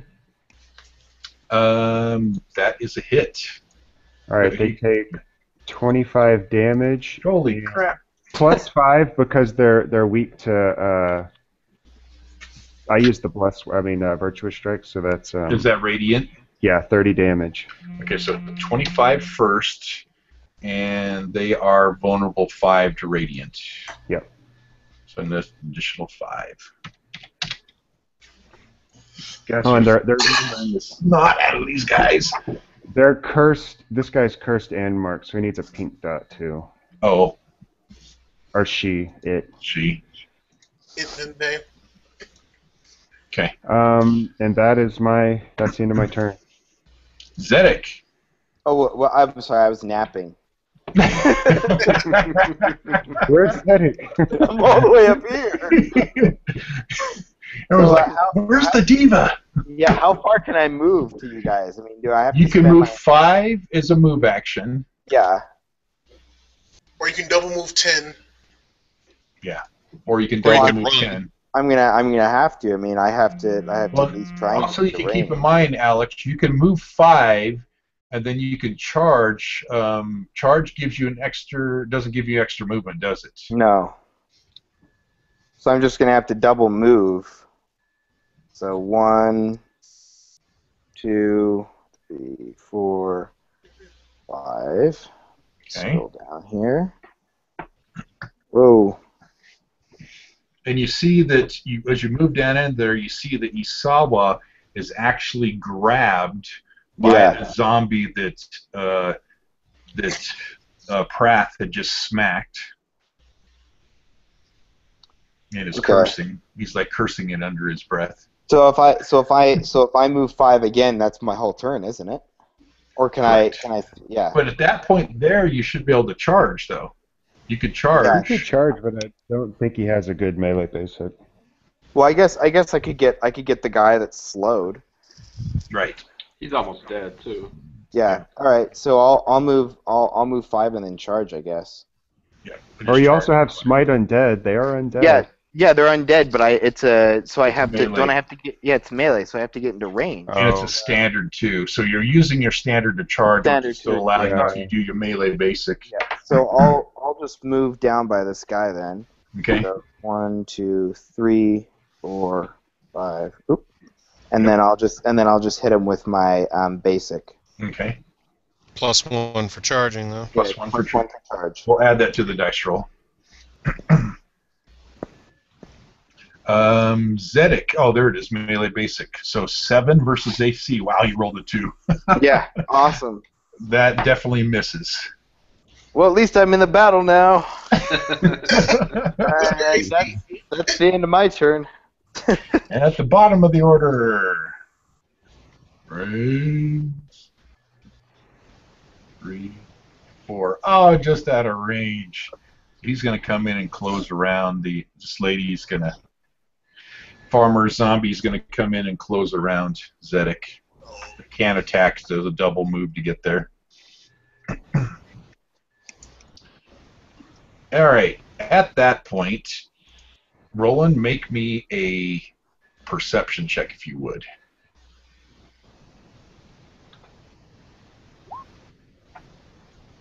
You hear some noises behind you. The character keeps moving. Yeah, it's if you're on your darn it, get back here. Yeah, I have that same problem when I'm on my macros, and if I touch my character, he just moves around everywhere. Yeah, if you're on your If your character's hidden by your macros at the right, it has issues. All right, so these guys are moving in from here.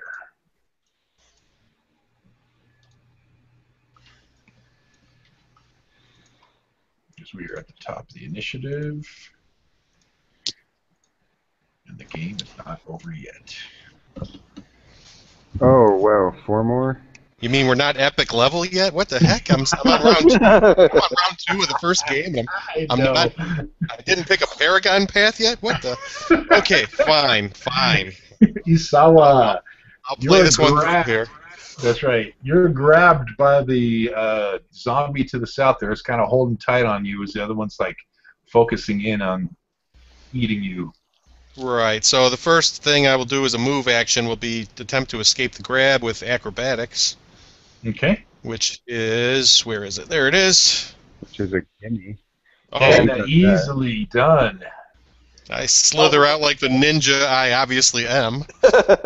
You kind of drop your shoulder, hook it underneath their arm, and just kind of push up and out, and you have a nice little jiu-jitsu move, and boom, you are no longer grabbed. Okay. That's athletics. He moonwalked out of their hands with That's that. true. True. You kind of dropped down to the ground and kicked off. Right.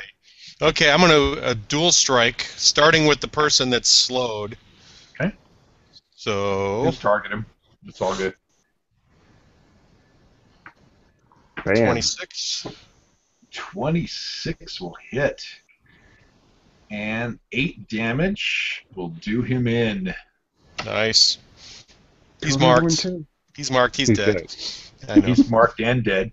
Okay, so the second target of the dual strike And is obviously the person I just grabbed. Okay. That grabbed you. Mm-hmm. That's a hit. Now, I'm sorry, was that a mark or was that a Warlock's Curse thing that you put on him? He's marked and cursed. Will that supersede my mark? If he marks him, yes. Well, Okay. I have the option though, so Yeah. It's up to you. yeah, go ahead. I'll leave. I will not mark him. Okay. Just a dead guy. Oh no, you're too far. Wait, can you mark that range? I can mark he's anybody right. I hit with the fighter power. So, Yeah. and let's see, minor action. You know what? For the half a second that he's still alive, I'll make him my hunter's quarry. Okay. But he'll be dead soon, so I just do that for the fun. Just for the fun of it. Well, that's marked. We'll do the quarry like this. We'll put the little swishes for your quarry. Or we can do a flag. Swishing. Or what about the way at the bottom? There is the what's that called? The archery target. Yeah, I use that for attack penalty. Okay. Let's just do this. That one's open. Okay. Yeah, there. That's my samurai flag. So, okay, There you go. I am done. Aileron. You got him flagged. Aileron. And he kills it. Oh, he's striking. Okay. Now don't turn into Jonathan on me. You got to tell me what's happening. We're not to choose targets to hit, so you know. I know. It's just I like that now. All right, so you're hitting 4 there in front of Prath. That hits 9 damage, and it's dead. And I will. Let's see. And I am done. Okay. You don't want an action point? Nope.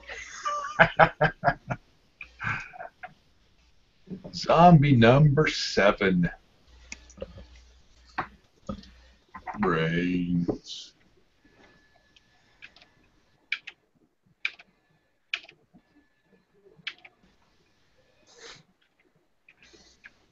Kind of comes into They're the slow as light. hell. They are very slow. So you hear them lumbering along from the darkness. What light did he come into? Oh, I see him now. Just barely the corner of him up here. Yep. Roland. All right. Time for some AE. They're standing next to each other. That's Yeah. true. There is a tree. There is a tree in the way of you there, so it's they I'd got say I'm going to cover. move down here, Now they won't. and I'm going to use my ignition. All right, let's see here. I'll center it on the top guy. Okay. I do actually 23 have. versus Ooh, they got good footing. You can now control this. Go ahead and put it where you want it. Okay. So set the ignition area wherever you would like it to be. There you go. If you move it over one, cause you can't. No, you can't. Never mind. Yeah. There we go. Oh yeah, burst 3. Area burst 1. That's right, within 10. Okay. Yeah, I can't quite get that third zombie in there. Yep. Okay, so ignition. First and one. Oh, sorry. Z7. Okay, that's 23 versus fortitude. Is a Against hit. The top guy, and then against the second guy. 26. That's hit. If you picture ignition zone like right near, like in this area, so so these two squares they're called a net. When they move, they'll still be in it and they'll catch damage next round. That's true. Will they catch damage for walking out of it? They don't. Not walking out. They catch it for entering in or ending their turn there. Oh, okay. Yeah, then I'll go ahead and do your damage. You want it like that? Is that what you're saying, Clarence? Yeah. Okay. And 16 fire damage. Woohoo! Smack them.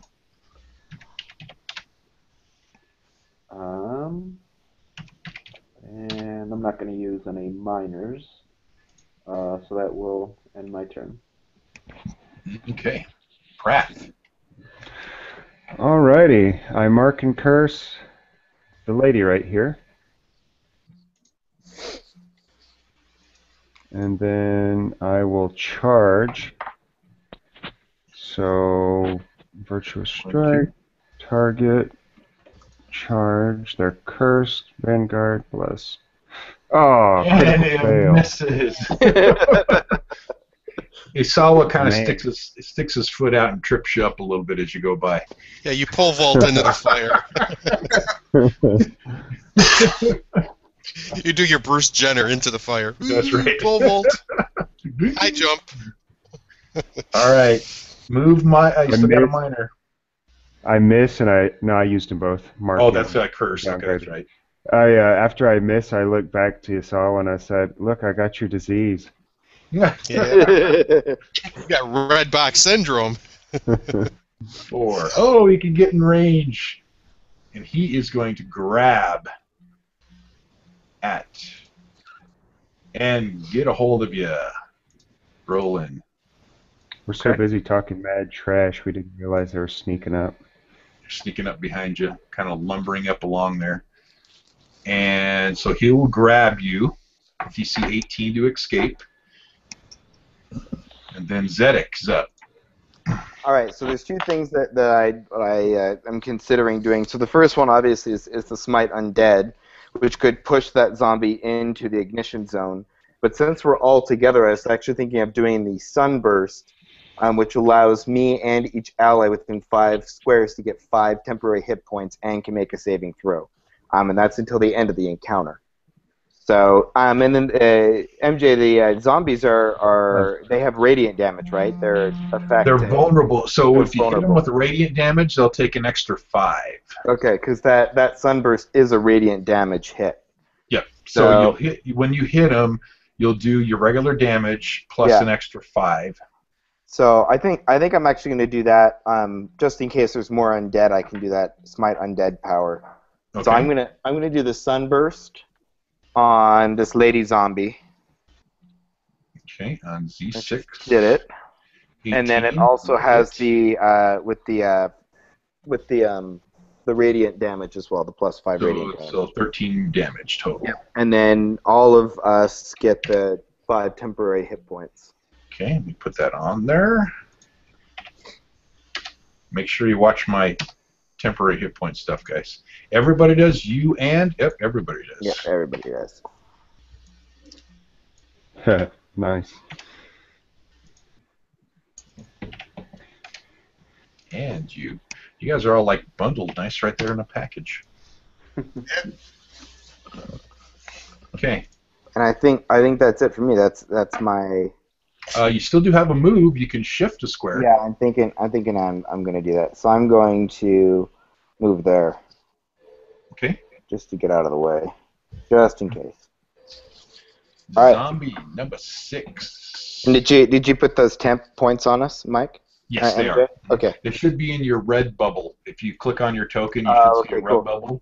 Yeah. Yeah, mine's set. Cool. And we'll take those off if you get damaged. Okay. All right. The zombie 6 is going to grab at Prath and miss. Infernal Wrath and back for 6 damage. Woohoo! Oh, wait, he has to hit me. Yeah, it has to hit you. He missed. Never He mind. missed. Duck, lady. I've been trying to Infernal Wrath this whole damn encounter, but no one will hit me. 1, 2, 3. Okay, and the zombie's going to action point. Kidding. Hey, can't the zombie charge? Hell, we could charge. Yes, let's do that. He'll charge and slam. And miss. Rolling. Isawa. Okay, I will move 1. I don't know why it's taking forever. It's laggy today. I think it might just be a Friday thing, because I've never experienced this much lag in Yeah, we Roll20. never had this much lag on a Tuesday before. Okay, that's one square, then up at an angle is 2. Into difficult terrain it is 3, 4. Okay. Up is 5, and at an angle is 6. Yep. Okay. Minor action, I will mark that person as my quarry. Okay. And then I will attack with a Shield of Blades. 25 for flanking. Wow. Or 24, I mean. Yep. 24. 24, that's definitely a hit. So 13 damage. Because I have Light Blade Expertise, I actually have +1 damage for combat advantage because of Light Blade Expertise, so it's 14 damage. Okay. Plus Hunter's Quarry. Let's see, Hunter's Quarry is another 4, so 18 damage. Got that. And I have +2 armor class until the end of my next turn. +2 to AC? Yes. I'll mark that with my... Where is it? The shields with the lightning bolts. Till the end of your next turn? Yes, sir. Nice. And nice. that's my move, minor and standard, and I am done. Alaron. If I do a close burst 1 and it's a melee, does it start from 2 squares out? It starts That's from a your close square. Even with the ranged, it's still a burst 1. Yeah. So I guess you turn into Donatello and start flicking your thing around. You kind of swing it. You tell Roland, well, he's grabbed. You have to tell him to duck. So I can't hit nothing with that. So I will do this then. You could, I'll get shift up one and then do it. I was going to say you could do that thing that grants an attack, and I could use Eldritch Strike to slide this guy back into the fire. I don't have anything that grants attacks yet. Oh. Okay, so you're attacking Z9, who is quarried. Okay, that's a hit for 14 damage. And it takes a -2 to attack, right? Yeah. Which is the flag and a 2, so that's a penalty to attacks. If I remember correctly, it is, yep, attack penalty. All right. Anything else? No, that is my turn. Okay. Z7.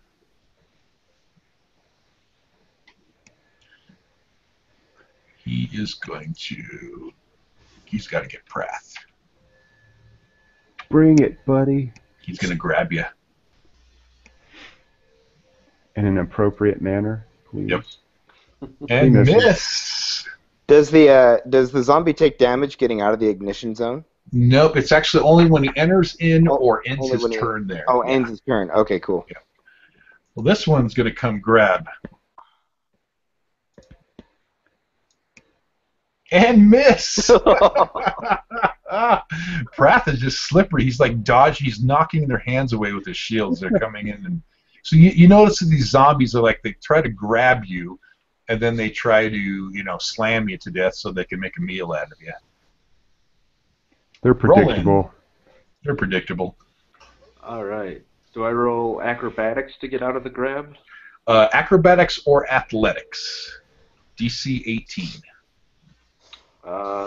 Athletics is strength and acrobatics is dexterity, right? Correct. Acrobatics it is.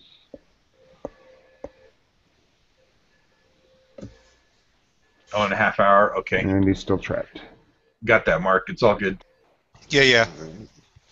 I can still attack if he's grabbing me, right? Yeah, you're just immobilized is all. Okay.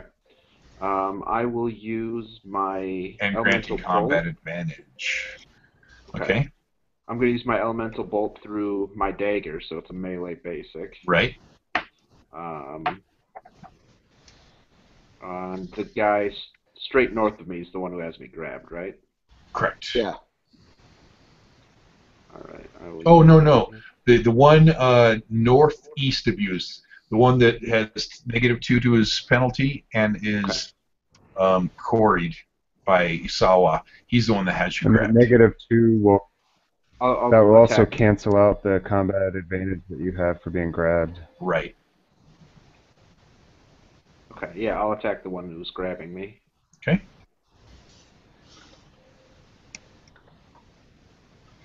Bam! Obliteration. That hits Yeah, him. he'd be gone. Yeah, he definitely blows to pieces, and you are no longer grabbed. Squishy. All right, I'd like. Shift away. Can I make quickly. a movement then? You can. All right, I'm going to shift one here, and then I will. Yeah, why not? We're going to get back to town and take a rest hopefully soon. I'll use my action point. Okay. Drag it. There you go. Don't touch it, Clarence.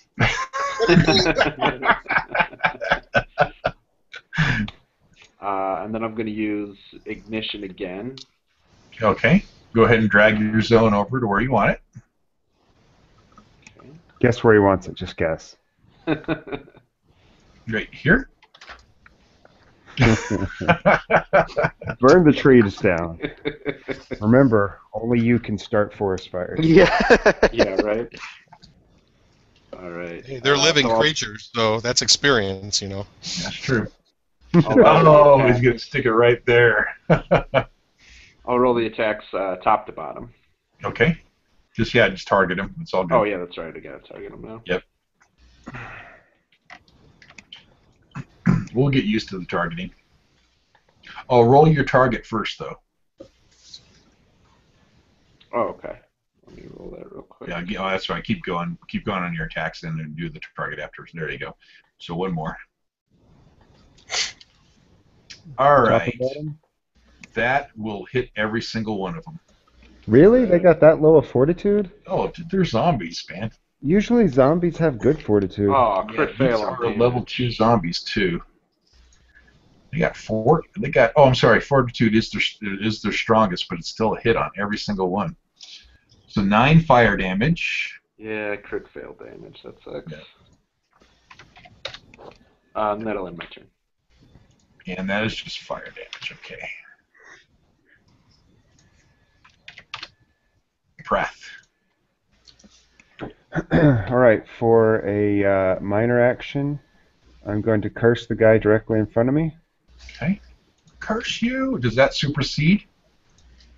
No, I only have the curse. No. You have as many curses as it just curses the closest person automatically. Okay, so does it go away off the other zombie? No. Is he 6? They all stay there. Okay, gotcha. But you can still only So mark one. Yeah. What's your game plan for shifting me down one? I can move where you're at and then augment 2 demoralizing strike and hit all 3 of them if you don't kill any. Okay. Is that friendly? Is the burst friendly? Oh, good question. Oh no, it's each creature. What's it target? All defenses. No. Is it target my AC is what I'm asking. Oh, yeah, AC. It would hit. Yeah. All right. Well, you can go ahead and do it then. I'll shift down because I have Sure. pretty good AC. All right. Yeah, I'm gonna Valorious Smite this individual directly in front of me. Okay. They're bloodied, right? They So are I get bloodied. Blood Yes. Hunt. They're cursed. All right, 25 versus AC. That hits. 16 damage to the guy right in front of me. Okay. And That's enough to all kill the him. creatures are marked. By you. Okay. Alrighty then. What about the And I'm gonna go ahead and shift Z10? up to here. Is Z10 marked by The you? what? Z10 marked by you also, or no? They're all marked. Yeah, everyone in a burst 3 is marked. So yes, Okay. they're all Okay. marked. They're all marked. I like that Wow. move. That's And a then good place. I'm gonna shift up here so that he can go over and feel free to burst. All right. Do your burst still. Okay. Zedek. Yeah, and then Alright. I can grant combat advantage for our samurai. So Alaron, you're gonna do a burst damage on the zombies. I'm assuming. Is that what you're trying to do? Yeah. Okay. So what I'm going to do then is I'm going to try and get that zombie that's to the north of me into that ignition zone with my smite undead, so that you can hit all three of them in a row right there. Okay. Now, your smite undead. Keep in mind though, on that, it pushes the target, meaning each square has to be further away from you, so you can't take it towards you. Yeah, I think he's gonna come northeast here. Yeah, I'm gonna Push it come diagonal. up. Oh, Yeah. okay, and then push him 1, down 2, in there. 3, Okay. 4, Yeah. 5. If you follow that path, you'll be in position to push him. That's exactly what I'm planning on doing. Okay, So gotcha. I'm going here for exactly 5. Mm-hmm. Then I'm gonna do. Ah, very good. Then I'm gonna do the smite undead. Teamwork. Where is that? On this guy. Ooh, that's gonna hit him though, won't it? They got really They have crappy no rolls. will. That hits. Oh, Oh, but you targeted yourself, so you smite Yeah, I yourself. don't know. Yeah, I'm moving again. So hold on. Put me back where I need to be. Okay, I gotcha. Okay, do you want me to hit the smite undead again? Yeah, when you have troubles when you click your token, if your macros are above it, just Yeah. use your mouse wheel to move the map. Yeah, I just moved the map a little. So Yeah. I'll do the smite undead and then I'll No, hit. you got it. You Oh, I already hit got him. it? Oh, I already hit Yeah. him. Yep. So 10 radiant damage to him, 15. which is 15. And you can push the target 5 squares. So Yeah, push him where you. Into the ignition zone. Alaron, if I move him into the ignition zone down diagonal 2, will that be in range for you to do your burst? Move him right there. Okay, right there. Stick him there. Exactly. Okay, and he is immobilized. Does he take damage for entering the zone? He Yep. does. Yep. 2 fire damage. Oh yeah. Teamwork. Good play. And then he is immobilized also, which is the boot. Nice move. Thank you kindly.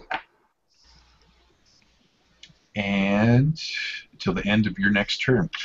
Wow. All right, you still do have a minor action too. Yeah. If there's anything you'd like to do. Nobody even needs a heal. Yeah. No, nobody needs anything. Nobody even needs a heal. I'm dying over here. You kidding me? I'm crying myself. Yeah, I'm just gonna sit tight, man. Okay. Has anyone Z6. even lost their temporary HP? Sorry, Mike. MJ. Yep, I got you. Okay. Yeah, just remember the mouse wheel. All right, Z6 is going to step forward, and she has already tried to grab, so all she can do is slam. And That's miss. Z10 is immobilized. She's kind of like, you can't move. Now, wait a second, Prath. When Yes. Z6 attacked Alaron, Oh, right. your mark. Right. Man, I gotta remember I have marks. I'm not used to being I a know. mark person. You're the All mark. right, guy now. 8 radiant damage plus 5.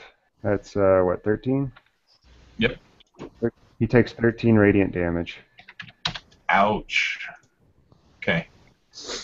Eat it. Z10 Zombies is aren't very mobilized. Can't do anything. Isawa. Okay, let's come swing down here. 1, 2. Come on. Let's try clicking on me again. 1, 2.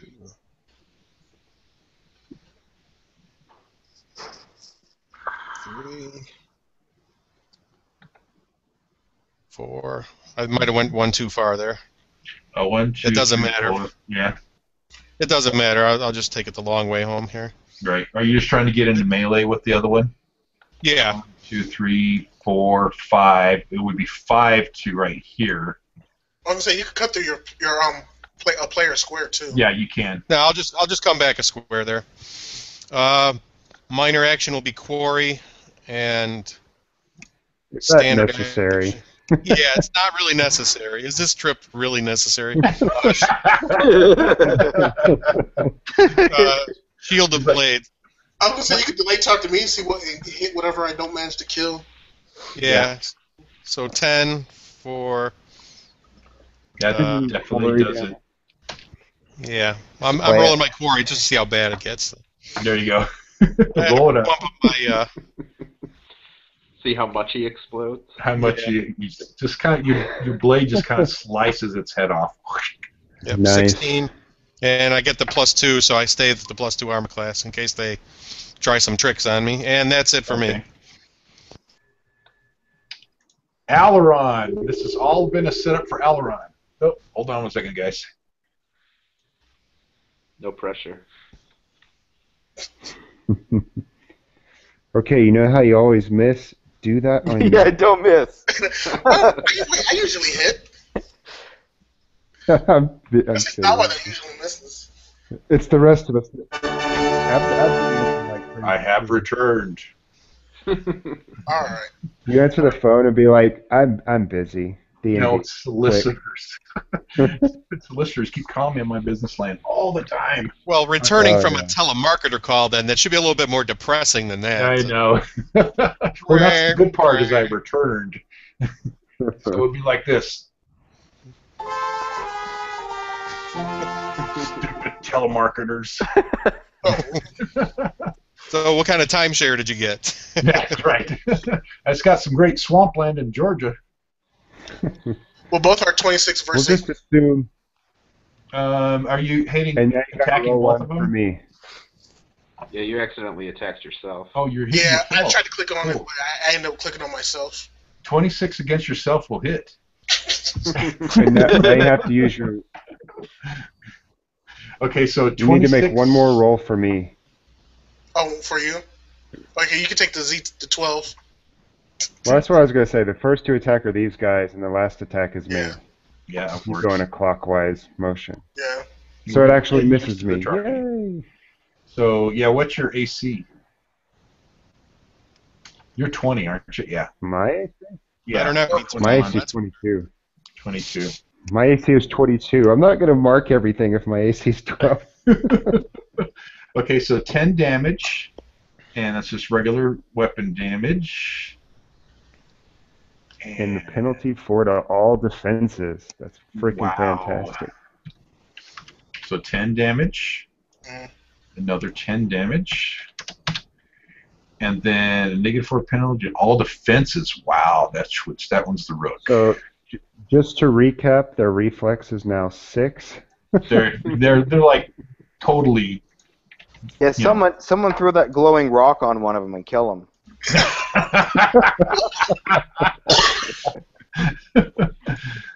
All right. Anything else, Aileron?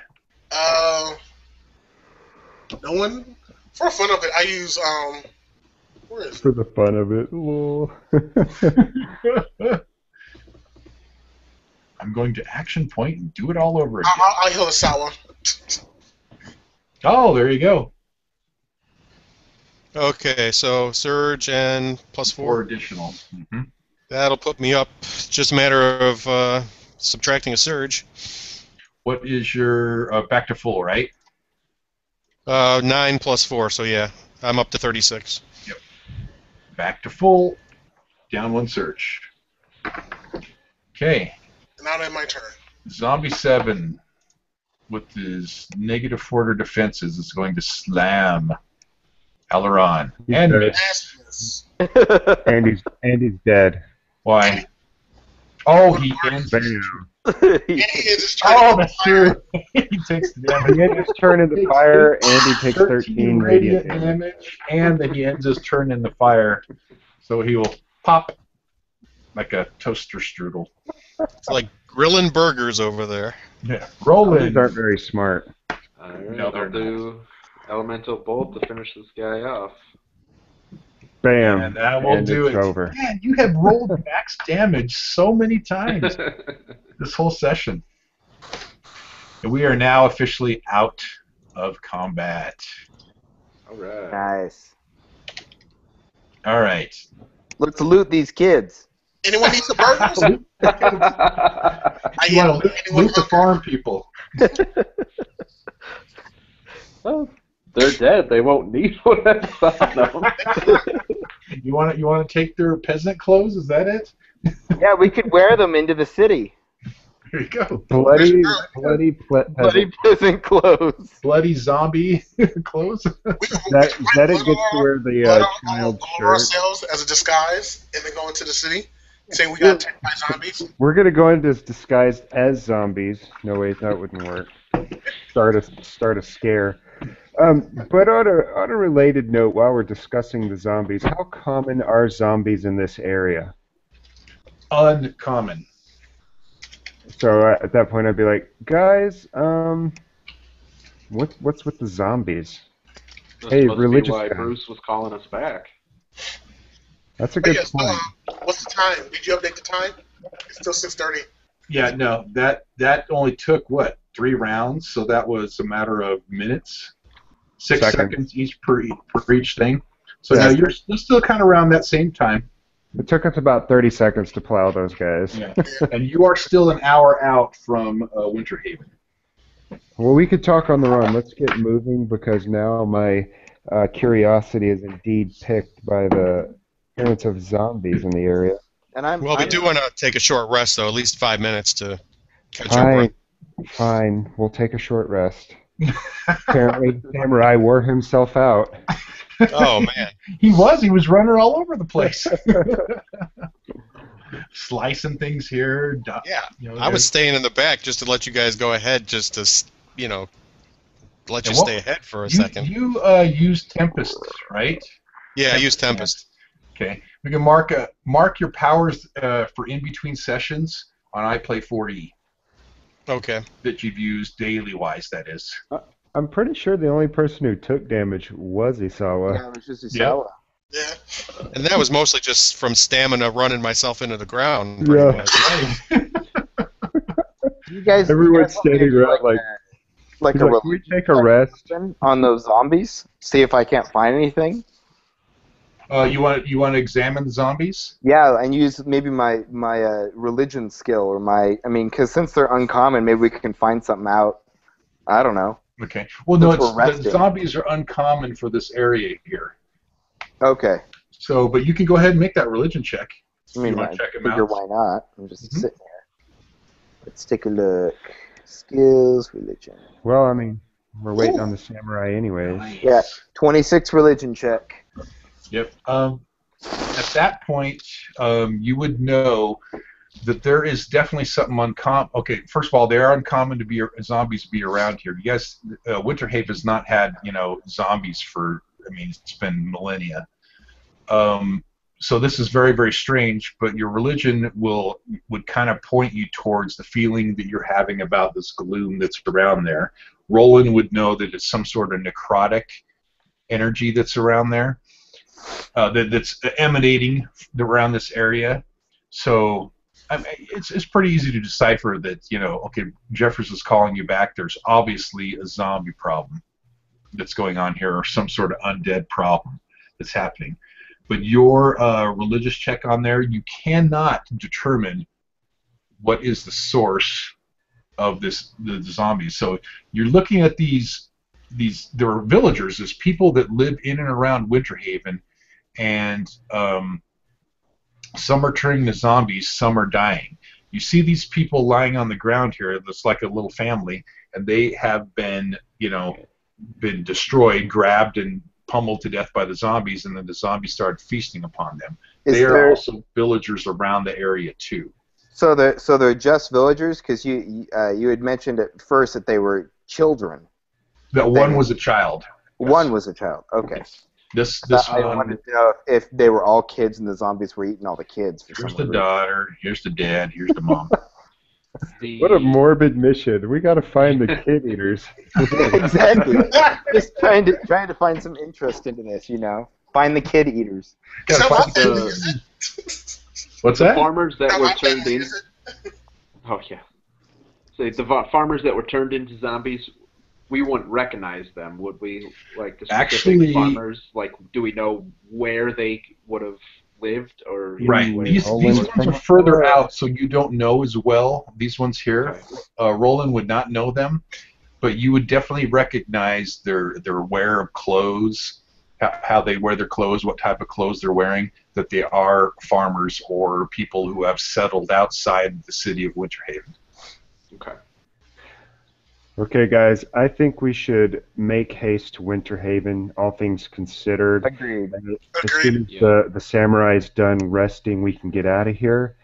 And, I'm anxious to talk to Bruce, so I'm not the best climber, I'll be honest. If someone wants to climb up and throw me a rope, we can take the wall over by the tavern. Otherwise, I say we just throw on some cloaks and I'm just going to bluff my way in. I'm more up for the climbing the wall situation. Yeah, I think climbing the wall over by 17, where that that Hall of Scholars is closed. If someone wants to climb that wall that has the best skill to do so and give us the rope so we can climb over, that may be the easiest way. You guys have adventurer kits, so you would have rope available to you. Yeah. All right, if someone wanted to climb up over the wall, you could throw a rope down to them, and everyone else that would help with their climb checks. Sure. It just has to be in accordance with what's happening with the guards and things like that. Sure. Did anybody take a climber's kit by any chance? I did not. I took I just the standard adventures kit. Yeah, I started to take a climbing kit. All I have is a standard adventurer's kit. Okay, so you guys are going to proceed the rest of the way to Winter Haven? Mm-hmm. Yes. Okay. Let's do this. I'm going to roll a d20 for a random battle. You will arrive at... Do we agree on this section of wall over here? That makes sense. I mean, that seems like it's the least active part of the town right now. Let's see what's at the front gate. Maybe just see if anyone's dead, and then go around. Fair enough. Yeah, why not? Yeah, that's a good idea. Okay, so what are you guys doing first? We're going to swing by the front gate, take a look at it from far enough out not to rouse any suspicions, and see if people are dead or zombies. So you're going to kind of stay out of sight. I mean, it's dark. Right. It's nighttime. It's about 7:30 now. A little after 7:30, not quite 7:45. And you're going to kind of stay out of light. Keep your torches off, right?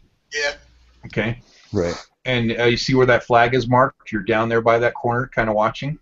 Sure. Mm-hmm. Okay. You see the standard guards. Guards, and there's no people entering in the city at this time. It appears to be on some sort of lockdown?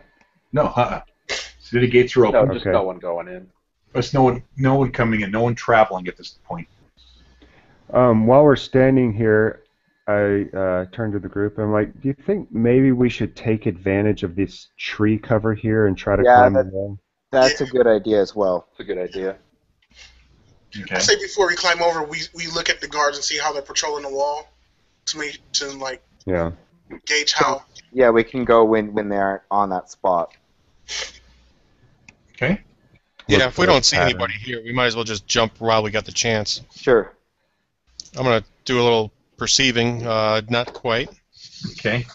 Yeah, you're unsure about I when see you should try Lee. to jump. If you're thinking about jumping there, I mean, are you talking about having someone climb up and throw the rope down here, or how are you guys thinking about doing this? Well, we're just looking to see how many guards are in the wall area right where the flag is. Okay, so Zedek's going to tell that there's a couple guards that are patrolling back and forth on this area here, but not as many as some of the other areas. Okay, in their pattern, how much of a window do we have? You basically will have between when one will be coming by and heading towards the front gate, and the other one kind of goes down towards the south wall. So you have probably about a 2-minute window to get up and over that wall. So we'll probably have to do it one at a time if we can. Yes. Who's got a best? I have a 9 athletics. Anybody better than that? You I have have the 7 best athletics. athletics. I got 7. I am say at -2. Isawa is doing the climbing, in my opinion. Okay, Yeah. and what I'm going to do, because are there like battlements along the wall? No. There won't be anything else to help you climb. Okay. So it's just a wall with Just flat. a wall. Okay. Exactly. So Okay. you have scaled these walls before in your times here in Winter Haven, so you know what you're kind of doing, right? Right. What's you know the battlement? Is Not that unknown to you, so I will give you a +2 on the person who wants to scale the bare wall. Okay. So, but here's the problem: is what I'm going to think about doing. How high is the wall first? The wall is about 20 feet up. Okay, so that's good. So with a 50-foot rope, what I'm going to do is I'm going to go over the other side of the wall, bringing 20 feet with me. This way, I'm kind of assisting whoever's coming behind me. Mm-hmm. Where I'll kind of, you know what I'm saying? I'm not going to stand at the top of the wall. I'll be actually at the bottom, but holding the rope still, such that Okay. that they hopefully have an assistance from me. So, okay, you ready for the roll? First of all, you're going to try to scale the wall and taking the rope with you. What do you want to do with the rope when the guards come by? Well, that's why I'm on the other side. That's why I'm going to be on the other side on the ground. If I see the guards coming, I could yank the rope down. I'm not going to be standing on the top of the wall. You'll just throw the rope back over again to allow for the next person. Okay, perfect. Exactly. All right, so go ahead and make your acrobatics check. Athletics? How does that I'm going to say athletics. Athletics. I'm sorry, climb. Yeah. Actually, because I probably will need the acrobatics if I need to jump down. Yes. Oh, no. Before I even leave, I'll tell you guys, okay, here's a signal. When you see me, like, flutter, like Curly would do under his chin, that means, hold on to the rope for 5 seconds, because that means I'm going to have to scale down the other side. This way I don't have to make a falling damage type of thing, Okay. You know what I'm saying? Curly. Okay. So here I go. Here's my climbing ability. Okay, Red now box. hold on one second. second. Oh, you got it. That's good. Now, at what point are you trying to climb over here? See where the flag is? Yeah, Which right where the portion of flag is. wall? Right there. Right Yeah. in the middle, because the one guard is going to turn this corner and be going down this way, and the other guy's going to be this way. So we'll Yes. have a little bit of an LOSing ability Exactly. in here. You could lay on his stomach if need be. Plus, Now- it's hard to tell. Is that like an alleyway between the building and the wall? Definitely an alleyway. That's the hospital right there. Is what you're seeing there. So this guard here at the front gate, from where you're at here, is going to do this path this way. And he'll come up to the front here, and then he will come back this way, right? This other one's going to take a little longer path. So the first person that's going to be coming back is the one from the front. Okay? Yeah. And you noticed as you're getting prepared to do this, and you've been watching them, that they are actually looking out instead of looking in. Okay. You're paying attention to a lot of the out direction. Right. Okay, so I will make the climb. You make the climb up And then- just fine. Yep. Then I give them the signal to hold it because I'm going to go down the other side. So Okay. they have to I'm not, I'm Yeah. rappelling down with I them holding anchor. the rope. Yeah, you anchor the rope. I come down the other side, and then they can start their climbing. Yes. Okay. Who would like to go next? All right. I'll go next. This is my question. How are we going to rappel over for the last person if there's no one to anchor it? Well, that's what the hospital's for. This is the way I picture it as the DM and the storyteller, everything's going on. You now have the rope up and over the wall on both sides there, right? Someone can anchor it on the outside wall to hold it while Isawa scales down to the other side. Right. Yeah, we could anchor it to a tree. We're in the tree. But Just if you anchor it to a tree, the guard's going to come back and see a rope hanging over the top of the wall. Then we just cut the rope as the last person comes down. Or toss it back over. Yeah. Or throw it back over, yeah. You're going to have a certain amount of time. I mean, everyone's not going to be able to make it over before that guard gets back over. Can you move the flag just an inch over? Just an inch over? Yeah, just so I could see what's behind it right here. Oh, sure, okay. I'll just put it back this way. Okay, no, it doesn't connect. Never mind. You can put it back. Okay. I'll just stick it like right here in the forest. This is where you guys are currently at, and that's the section of the wall you're trying to go over. So Isawa is up and over. Right. All right, so who's next? I'll go next. Okay.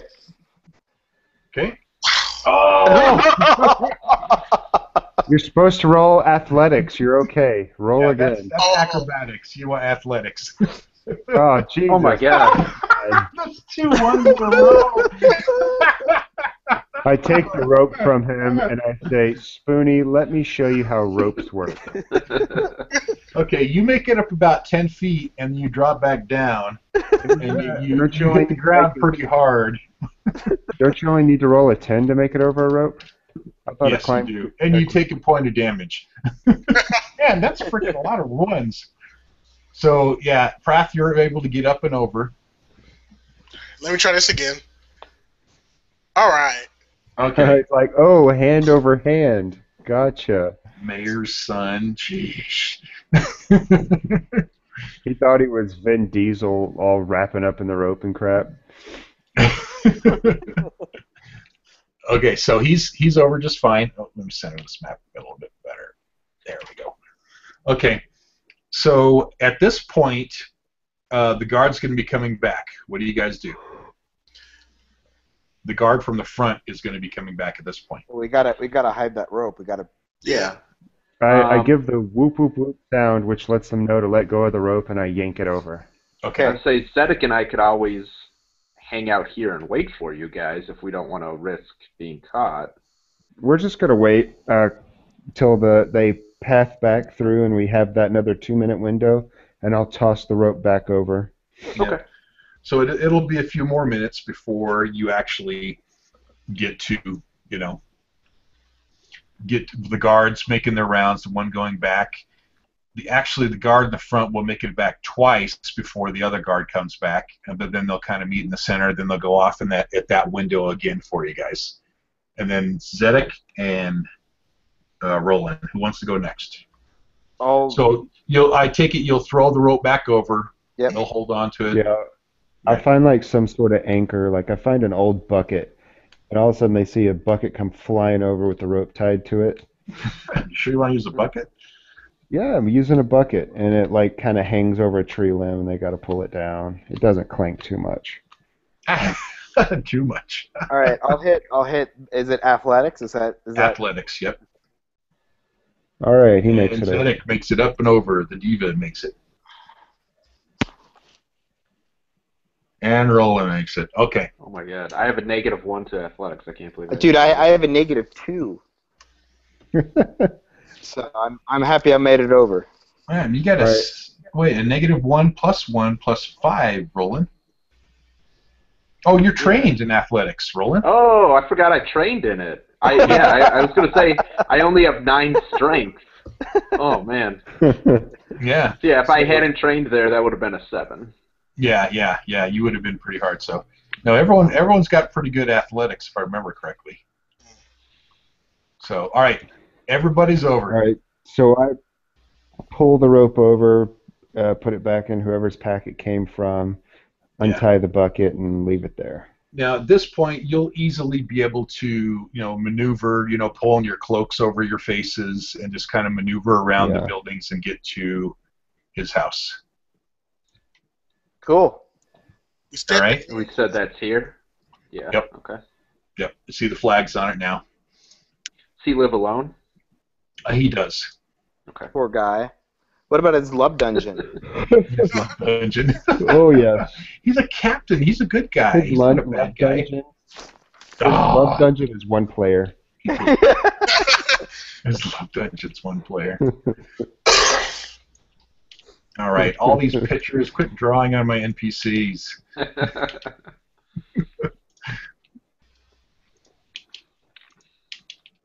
at all those horns. Okay, Isawa's girlfriend's Mark's girlfriend's probably there, but we'll go ahead and continue on. At this point, you will, knock on the door, I take it. Yeah. And enter, and Sir Jeffers will greet you there, and is very happy to see you, and he kind of has a worried look on his face. No one saw you, right? No one saw us, and real quick, Bruce. No one that's. Have you run into some undead recently? Well, before you get into that conversation, he's like, "Okay, how did you get into the city without being known? As for the captain of the guard, I need to know these things." You don't want to know. We came in through Spoonie's dad's love dungeon. I say, if this is one of our childhood friends, we can tell him. That's right. He's a trusted confidant. He's kind of asking you because he wants to make sure it doesn't happen again. we tell him we came through a secret entrance by my dad's manor. He's like, "Come on, Alaron. I know there's no secret entrances around Winterhaven. You know that too." Oh, there is.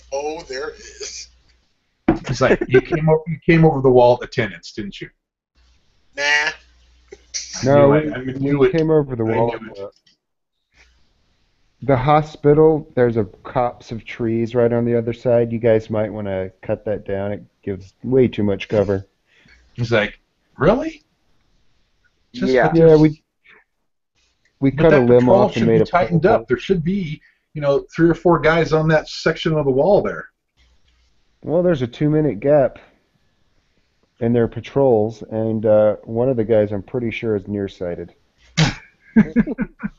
Wait, he says you only saw 2 guys in that section of the map? Yeah. That section of the wall? 2 guys. He kind of goes, more. So he kind of gets a frustrated look on his face. Yeah. And I go, more people turn to zombies? No. Zombies? Yeah. Like, yeah. On the way here, we ran into zombies. We thought maybe that's why you were calling us.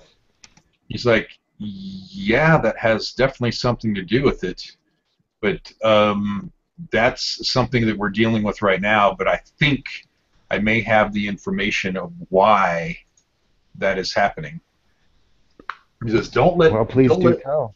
He says, "All right, I've come into some information, and only myself and my trusted confidants in the city guard know this." Are we inside his house, or are we still outside of the door? You're inside the house. He takes you in and brings you into his little office area, and you guys are all hanging out in his office. He says, "Don't let Darwell's appearance fool you, as it almost did me. He may seem like he's just another fat eccentric spending his days with his books and research, but I have learned from a reasonable source that he has recently come into the possession of an evil artifact." Now, he brings up the name Darwell. And you guys know of Darwell. I thought you said he was a fat eccentric. Yep, he is. Did I misunderstand that? Well, he does have a very large nose. Fat, old, eccentric. Academic age. Okay? And so he will explain to you that he believes that Darwell has brought an evil artifact into, Darwell does not live in the city limits. He lives outside the city limits. Darwell, he doesn't. Yeah, he's about half an hour. He's about a half an hour outside the city limits. But he believes. Does he have a tower? He has a home. So no tower. He's not like a wizard then? He's tower? an old sage, but he has a home outside the city limits. And all right. he says, Jeffers explains to you that they caught a evil rogue.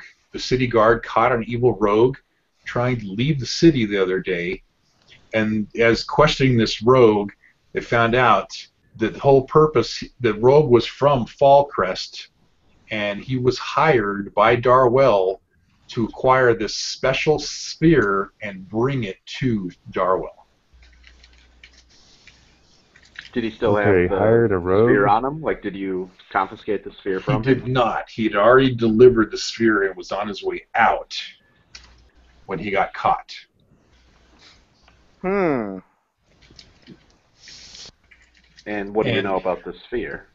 Well, he says, from what the rogue says, it has some sort of necrotic abilities, and he thinks that it has something to do with the increased undead that's around the area. And he has something to, he has his suspicions that it's Darwell that is causing this problem of the undead around the area. And he goes further on. He further explains to you that now the whole reason I've called you back here so quickly is obviously because these things are going on. And he says, I'm sure you can feel that the things that are going around the city just don't seem right, and there's definitely a necrotic presence around, and a lot of the people around the city are falling ill and dying. Some of them then returning back as undead and attacking people around. This has been happening for the last couple days around Winterhaven, and the incidents are increasing. He explains to you that he thinks that it's part of Darwell's this artifact, whatever this artifact is, and he's like, now Darwell has just left out of town, and he won't be back until not this next morning, but the following morning, the next day after that. And he's supposedly going to be returning back around 11 a.m. Not tomorrow, but the day after tomorrow. And how far away is it? His house is about a half an hour outside the city gates. Okay, now, not to derail, but what's with the obvious elephant in the room, the secret entrance of us? Oh, he explains, well, that brings me to the point there. I need you guys' help. Yeah, but why did we have to sneak in? Because if everybody knows you in town, okay? Mm-hmm. He says, I feel, and I've brought this up to Commander Moore, that there's definitely something wrong with what's going on here, and then finding out this information, Commander Moore just kind of brushed it off like it was no big deal. I think it's pertinent to what's happening here, and you know how, and he explains, you know how I feel about Winterhaven. Did you do an insight check on Commander Moore? Huh? He's just brushing it off. Yeah, he's acting apathetic towards the whole thing. Then it's obvious then that he's probably in cohorts. Yeah. Something, and he's like, something's going on. Yeah. And he says, but I can't accuse Commander Moore of treason or something like that against Fallcrest unless I have proof. Okay? Right. If you're seen coming back into the city gates and everybody knows that we're all friends and we're trusted confidants, and what I'm going to ask you to do that easily gets pointed back to me and to potentially you guys, then on top of that, back to Lord Padrick. He looks over at Alaron and says, and we don't want to, get your father's name stained in all this. Speaking of Spoonie's dad, have you talked to him about your suspicions? No. Has he blown you off? No. Yeah, I have not talked to him about it. You would know that Captain Jeffers does not go directly to Lord Padraig. It has to go through Commander Moore. I could try talking to him. Yeah, let's take Spoonie to talk to his dad. He's like, but okay. My worry in the matter is, okay, what I want you to do is I want you to go to Darwell's home, and I want you to find this artifact and bring it back. And then we can check it out, find out what's going on with it, and then maybe we can go talk to your dad. We don't want to start accusing anybody of anything when we don't have all the information. Right. Yeah, we need a little discretion for now. Exactly. We need a little more discretion because we don't have enough information about what's going on. We could ask my dad, see if he thinks anything's been going on around town. Like if you've been feeling anything or anyone's told him anything. He's like, he says, that would be great, but we need to have a little more stealth involved in this. We don't need to let everybody know you guys are back yet. All right. I kind of look Captain Bruce Jenner over and say, you're acting a little bit suspicious there, buddy. And I do an insight check on him. Okay. Okay. He's definitely not lying to you, and you can tell that he definitely feels strongly about the subject. Knowing Captain Jeffers, you would know that he is a man. I mean, you guys have wanted him to participate in your little adventures all over everywhere. Right. But he, since day one, has been devoted solely to Winterhaven.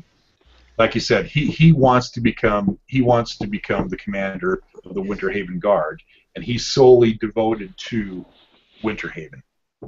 There's also the time issue to think about. Like if Darwell's going to be home soon, the faster we get over there and the faster we get back, the better. Right. And he will explain to you too that he doesn't, he's tried to talk to some people about it indirectly, and nobody really knows what happens over at Darwell's home out there.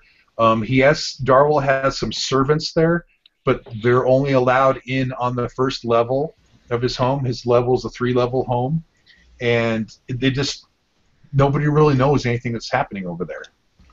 I want to kind of pull the party aside to give a little huddle, and I go, guys, Bruce has always been a kind of a drama queen.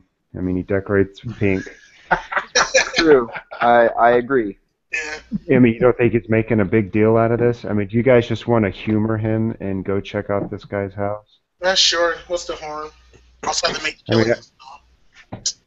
I think he's got sort of a convoluted process in the way he likes to research things, but, I mean, I don't want to make him cry. It couldn't. It wouldn't hurt. Check it out. Well, and Captain Jeffers will kind of interject, and he'll be like, well, now... we're huddling privately so he can't hear it. I know, but he's going to speak up. He's like, come on, guys. You know me. You know I'm always here for the good of Winterhaven and for the surroundings. Tell you what, Bruce. If you throw in a flask of your finest whiskey, I'm in. He's like, hold on. I'm not finished. Says, things have gotten worse. Okay? Make that 2 flasks. There is... He says... I give Spoonie a high five. He's like, okay, now this is where the wrinkle comes in. Darwell has actually hired some of the city guard to watch his home while he's gone. Yes. So let me Commander Moore has approved, probably hence why there's not as many city guards on the walls right now. He's approved 8 guards to be able to watch the city, Darwell's house in 2 shifts while he's gone. So okay, now you have my attention. Together. Yes. Okay, he says, The good news is that let me find it real quick. I The probably good have to news. head, guys. Do you? Yeah, I Okay. gotta go take our lead. Well, you can watch the video to catch up. Yeah. But, Cool, all right. guys. I'll see you all next week. See you Later. Take care. Thanks, guys. Bye. So he's like the first shift that watches Darwell's house from 12 a.m. in the morning to 12 p.m. is Cole, Lewis, Owen, and Ammond. Okay? These are guards you guys know. Mm-hmm. And let's reveal them.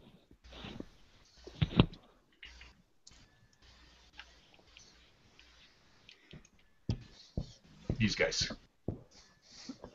These guys. What's up with Lewis? You'll find out. Lewis got slapped too many times. He A got little slapped fresh. too many times as a baby. So you'll find out, and as he brings the names up, he'll be like, and you'll know that Cole is a good-hearted guy, strong, and always keeps his word. So he's a good guard, but he's not quite a trusted confidant of Captain Jeffers. Okay, Right. because obviously he's taken this job outside the guard, but also at the same time, you guys know that times are hard in Winter Haven. This new thing that's risen up has made things even worse. So people are dying, there's undead rising up. There's this feel of unrest around the city. Lewis, on the other hand, is arrogant and self-serving. He's usually kept in line by Cole, so they usually assign him to work under Cole because Cole's able to keep him in line. Okay. Mm-hmm. Owen, on the other hand, is slow and dim-witted, but he's brave when he's called to be. Okay. Ammond is a very strong and large bone frame man, and he's the tank that runs headlong into the fray when trouble is there. Okay. That's the first shift from 12 a.m. to 12 p.m. The second shift, and Captain Jeffers, as he's telling us, kind of gets a look on his face and says, "Is your fun-loving buddy Vance?" And then Vance and his crew, as he calls it. And when he brings up that name, it's, to you, in your guys' mind, you're just like, oh, then we definitely know that something's amiss here because Vance is involved. It's because Vance is the type of guy who is underhanded and a troublemaker, and he's strange things seem to always happen around Vance and his crew. Okay? Mm-hmm. Reed. Looks like Norse is a nasty little boy. Yeah. Let's say he looks like a hobbit pedophile or something. It's not pedophilia if you're the same height. Reed is one of those guys who is just a complete follower and does whatever Vance says. Okay? What Vance asks him to do, he just goes and does. Holman, on the other hand, is not quite in with Vance's group, but he comes from a very poor and needy family, and he's one of those guys that tries to do the right thing, but then usually it ends up being the wrong thing. And then Norse, yes, the pedophile hobbit, is small guard size, so he is a smaller guy, but Vance helped him get on the city guard to become a guard. And he's one of those guys that's very mouthy. He likes to shoot his mouth off from a distance, but then he's at the first sign of trouble, he's the first one to run away. I know what your group we're killing. Well, but these are city Winter Haven guards, so you don't really want to kill them. We don't want anyone to know that we killed them. Exactly. That's true. That's another thing too. But at the same time, Captain Jeffers will tell you, hey, we can't, we need stealth in this situation. Okay. We can't be killing the guard. We need the guard, even Vance. We need him and his crew right now because everything Vance is is happening such a around. douchebag, and Norse runs away at the first sign of trouble. We don't. He's need like, I understand that, but it's still another sword and another, Halibert in the combat if anything comes to Winter Haven. Look, there might be a few bodies piling up on this mission. Okay. Can't help it. But then Or he says, okay, but if Vance sees you, he's going to know I sent you because of our friendship. Don't worry. If he sees us, he won't live to tell. It's like, I what would tell your father people, say, Alderon? He's You won't know. You know how mouthy Spoonie gets. We'll try not to kill anybody, and if we do, we'll make sure they don't rise as undead. Don't rise as undead. We'll decapitate them. Okay. Now, Jeffers will continue on, and he explains to you about you see all the guards and everybody there that's in around, but right now you'll know that Vance and his crew are out at Darwell's Tower. So if you left right now and went over there, you would see Vance and his guys guarding the place. Okay. He kind of stops, and then he's rubbing his arm a little bit. Do you have a zombie bite? Show me your zombie bite. He's like, this is the next part I was telling you about. There seems to be some sort of plague that's involved with all this undead and everything. And so he'll uproll his sleeve to his arm, and you'll see... where'd it go? Where's my information?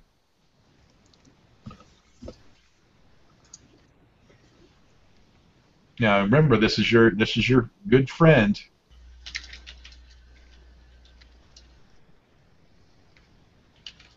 Where'd it go? Where'd it go? Where'd it go? Are you going to show like a nasty picture to us? No. You would like that, wouldn't you, Boss? No, I'm talking about an infection, not porn. Yeah, you will see. So I had a description of the infection, but I can't find it now.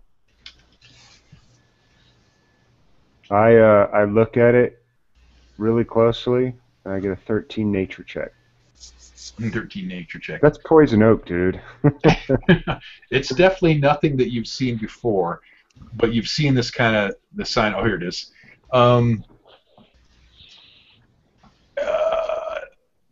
It's mummy rock. She tells you about a small red rash that begins to form on people's skin. He says, like, we've been having people dying. He says it's almost like a plague that's coming up and around in the city right now. He says that you can feel that gloom around the city, this necrotic ability, but it's like a plague that is getting on these people, and it's basically like a red rash. It starts out as a small red rash, and then it progressively gets worse, and they eventually die within 24 hours. And he pulls out his arm and says, this is how it starts.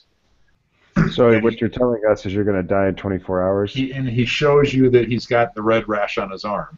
He's like, no, don't worry about me. This is the second time it's appeared on me, and it's gone away. The second time? The second time. What did you do the first time to make it go away? He said it just dissipated. He says many of the townspeople are not as strong as me in fortitude, and fall within 24 hours of getting the rash, and they die, and we've had to take their bodies out and burn them. First of all for fear of this plague, and for fear of them rising back again as undead. So you've been rolling natural 20s on your fortitude check? Yeah. That's right. So we have Zedek attempt a heal check on him? You could try. Yeah, Alex is gone, but... Yeah, Alex is gone. He could. Oh, that's true. We could do Zedek to do it. Yeah. Yeah, have Zedek look at it. Yeah. Okay. Let's see if he can help it. Yeah, I'll roll it for him. Heal, heal, heal. Nice. He gets a 19. Okay. Zedek will determine that it's beyond his expertise, because he does not have enough information about what this plague is. but he will know that he's like, it looks something like he's seen before of some sort of a plague. It's like it's a sign. I've seen this kind of before. He says it proceeds as you'll start out with a fever, and then searing muscle pains, clenching of the throat, and fatigue. He says what kind of precedes it, and then the rashes will appear after that. And Captain Jeffers will kind of confirm that. Yeah, I do feel some of those signs, but I don't feel it as strongly as some of the other people who felt it in the city. He says that it's something to do. There's more going on around Winterhaven, but we're trying to figure it out right now. I think we need to focus on this artifact because it just makes sense that this artifact came to town, and then all this stuff starts happening. No, I hear you. And that Darwell guy, he's shady. He's kind of a jerk. He never tips. Maybe we should let's go check it out. Yeah, Okay. I think we should check it out. And so he'll say, now, I would never ask you to do something for free. He says, I don't have much, but I am willing to pay. In favors? No. In gold. Okay. Also, we're going to need those 2 flasks. What 2 flasks? 2 flasks of whiskey. Wicked Of whiskey. whiskey you promised us. He says, You remember earlier you said, I'll give you 2 flasks of whiskey. They say 3. No, you don't understand. Alcohol helps my focus on the present. fortitude, and Focus on the we're not, present. I need, just pay attention. It's not for drinking, it's to rub on the rash to stifle it in case we get it. Yeah. Oh. He's like, well, I don't think you guys need to worry about it too much because I've fought off the effects. Why wouldn't you? Well, long term, it might. I got a 23 on my bluff. I got a 23 on my bluff. I'm really worried about the rash. I don't know if I can go out there if I don't have something, some sort of antiseptic. He's like, fine, okay, I will go and get one of my guards to get you your bottles of whiskey. You drunk? Oh, thank you. You're a lifesaver. Cherry flavor, my favorite. Cherry flavor. He's like, okay, is there anything, now that you bring this up, is there anything else you want me to get? And I will just take it off of the amount of the gold that I'm going to offer you guys to do this service. Is there anything else you want me to get? Because we can't have you guys wandering around town, and at the same time, you need to get back out of town without being seen too. Remember, anything you do gets pointed back to me now, and we can't have that, or else this whole plan and everything's going to blow up, and you could cost me my job. I think a couple of health potions to fall back on just in case would work. A few potions of invisibility. Yeah, that would also be a big help. He's like, potions of invisibility? What do you think this is, Fallcrest? Yeah. Chop chop. Do you have do you have some oil for Isawa's leathers? I mean, he's very loud when he's trying to sneak. Some oil of slipperiness. He just kind of looks at you like. But in all seriousness, team, is there anything that we need besides the antiseptic? The whiskey? I don't think Not if so. not if it's coming off the top of the gold. I don't think so. Yeah. So he's basically offering you guys 500 gold. So 100 gold pieces each. Right. 250 each, and you got a deal. To go in, and he's even given you a bag of holding to put this sphere in. And he says, from the description that this rogue said, don't touch this sphere. Just Don't put touch the it bag directly? over it. Put the bag over it and bring it back to us, and we'll check it out here. Are any of us trained in Arcana? No. I think Who's I am. trained? Somebody should be. Roland is. I think Roland I is. think I am, yeah. Zedek's not. Prath is definitely not. Sawa's not. Yeah, Roland is. Roland is. All right, we'll have Roland look at it while we're there too, just to kind of get a feel for it. Well, I mean, you know All what? right, The if best thing to everyone do. is, Best thing to do is to make it look like it was just a plain robbery, which would work to our advantage anyway. He says, hence why I have asked you guys to do this, because I know you guys have those talents and you can get the job done, and then we can get it back over here and we can figure out from there what's going on. Now, another thought is, how sad would the entire town be if it appeared that Vance got in a fight over poker with Norse, and we made it look like Norse killed Vance in a brawl over a game of cards while they were on guard duty over there. but that wouldn't be believable at all because Norse would just run away. That's right. He's like, no, come on, Norse killing Vance. If anything, Vance would kill him. And Vance is a pretty hefty, strong guy too, and he's talented with his sword. So They might notice the elemental bolt blast through his chest too. Yeah.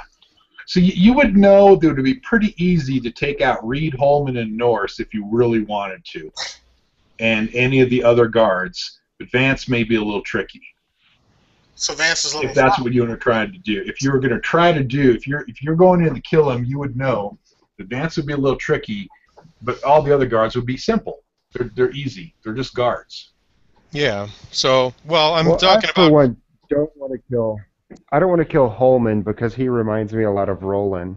And he's like, and you can tell that Captain Jeffers is definitely against you killing any of the guard because it's going to bring up suspicion about anything else that's going on. No, why? Everyone's dying of the plague. Why don't we just put the plague all over them? Take the ball and roll it all over them. Get them plague-wise, and make it look like that. He says, "Okay, great. As long as you promise to take their 4 places as guards, then the guard would be short. No way. No way. I'm not talking about all of them. I'm not talking about all of them. We could knock out Reed and Holman and Norris, but have Vance bite the dust." Well, I'd say let's try sneaking you know in me, there. I don't If we like have to to fight take them, we one. fight them, but Okay. try to avoid He it. says, but then the problem being is, they would know and report back to Commander Moore that someone broke into the house. We can set the house on fire. Best thing is you want to make it look like that all of a sudden the spear just disappeared. It's just gone. The sphere and whatever else we find in there. I think He turns to Roland and says, if you go into Darwell's house and light it on fire, they're going to know something happened. We want to make it to look like sphere just disappeared on its own. Yeah, I want to do the stealth option here. Yeah. But we need a non-stealth option because it's Well, probably. then we should have started a week ago with 5 ninjas. Is the problem? An assassin. I kind of motion to the party. I motion to the party and kind of give him that wink when my back is to Jeffers, like just humor him. Yeah, we're gonna sneak in and make it disappear with this magic sack you gave us, and everything is gonna roll off. Go off without a hitch. It'll be perfect. We'll be back in like a day and a half or something, and we'll get this whole thing figured out. Okay? Just have eyes hot fire to burn some bodies. That's all we ask. Okay, he says, all right, what can I do to Don't help? listen to Spoonie. What can I do to help you guys get back into the city? We need some sort of form of communication just in case. Aren't we supposed to be back in the city at some point anyway? Because weren't we coming back here anyway? Oh, that's true. Yeah, that's true. But so I mean, you can return back to the city when you have the sphere and just enter in the gates, just like you're coming home. Yeah. Which would be fine. Just hide the sphere. For exiting the city, I was so it should be okay. I was hoping that you had a plan for how we would get out of the city. Right. Okay. Here's what we'll do. Take this white flag. No. Need a different flag. Those are your underwear, dude. Yeah. He'll hand you a banner that's in his office, and he says, take this banner and hang it outside of the city gates, just far away in one of the trees. Say that the trees next to the hospital where you guys came in, okay? And I'm going to position our trusted guards on that perch for the next couple days, so that you'll be able to enter back in. They'll throw a rope down to you and help you get back into the city undetected, if you need to come back before you have the spear. That makes sense? Okay. All right. That sounds good to me. He's planning out, helping you guys figure out a way of getting back into the city before you have the spear, just in case you need to. Okay? So you just hang the banner on one of the trees. The guards will see it down there. They'll throw the rope down. You guys can climb up. They'll help you get back in the city. I'll make sure that in that section of Winter Haven, that there's guards there, of my trusted guards that know what's going on with all this. Will that help? Yeah. Yeah, but what we should be planning on also, sounds good to me. so once we sneak and get that sphere, we should sneak in with it, give it to you, let you secure it, then sneak back out, and then just come in empty-handed. That would be a good idea too. Just so that people say, hey, we don't have anything on us. What are you talking about? True. We might want to even just stay hidden and concealed for a couple days, because if Darwell finds out that this thing's stolen and we are all of a sudden in town again, it's going to be a little suspicious. Yeah. Right. But we were due back in town anyway. Yeah. It's Well, we could also hunt the countryside for zombies. Right. To kill time. True. Yeah, I mean, like, I think if we showed up like 3 days later, it might be a little less suspicious. Yeah, we'll show up 3 days later. We'll be covered in like zombie gore and be like, man, we had to slay some zombies. True. That could work too. It says if you guys want to bring it in stealthily, we'll just do it. I'm only going to keep the trusted guards on that wall till the morning of when Darwell comes back.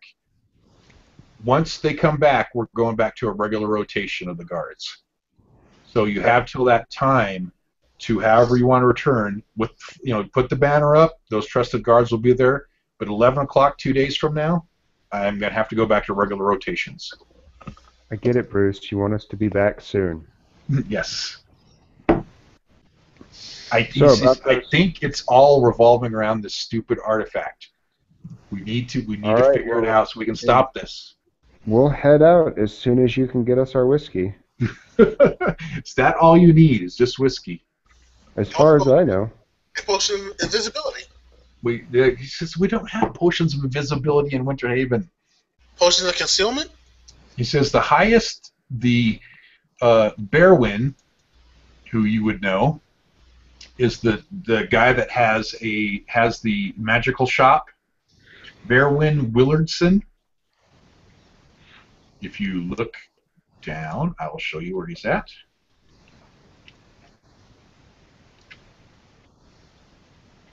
Wow. This guy right here. He is the guy that has the magical shop. He looks shifty. Yeah, he looks shifty. But he doesn't have. He doesn't have all the type of magic items. I mean, here in Winter Haven, you're not going to find stuff. So he'll occasionally have first-level magic items in the shop, potions and things like that, and weapons sometimes, only that he gets from his travels. So he basically is kind of a traveling merchant that his main shop is here in Winter Haven. Well, how about this, Bruce? What do you think that we need for this trip? He says, stealth is far from my forte. I have no idea. That's why I'm asking you guys. All right, well then get us the whiskey. If worse comes to worse, we can sneak it into the guards' cups and get them all liquored up and sneak past them that way. That works too. Go ahead and make it 4 bottles of whiskey. 4 for each bottles? guard. Yeah, Okay. we'll just pretend like the whiskey fairy left whiskey for them. Okay. So he'll send his guards out. He'll send word out to go get 4 bottles of whiskey. Oh, sedatives from the hospital. We need some of those. Sedatives from the hospital. God, you're such a pillhead. Not for us, for them. Right. Okay, so he'll come. The guards come. His trusted guards will come back and bring you guys the whiskey. You got the whiskey. Okay, this is not coming out of the 500, correct? That is not coming out of the 500. Okay, good. All right, guys, let's go. Okay. Before we leave? You gonna drink before you leave? All right. Oh God, I guess we shouldn't have blown all our dailies because I don't think we can take an extended rest, right? That's true.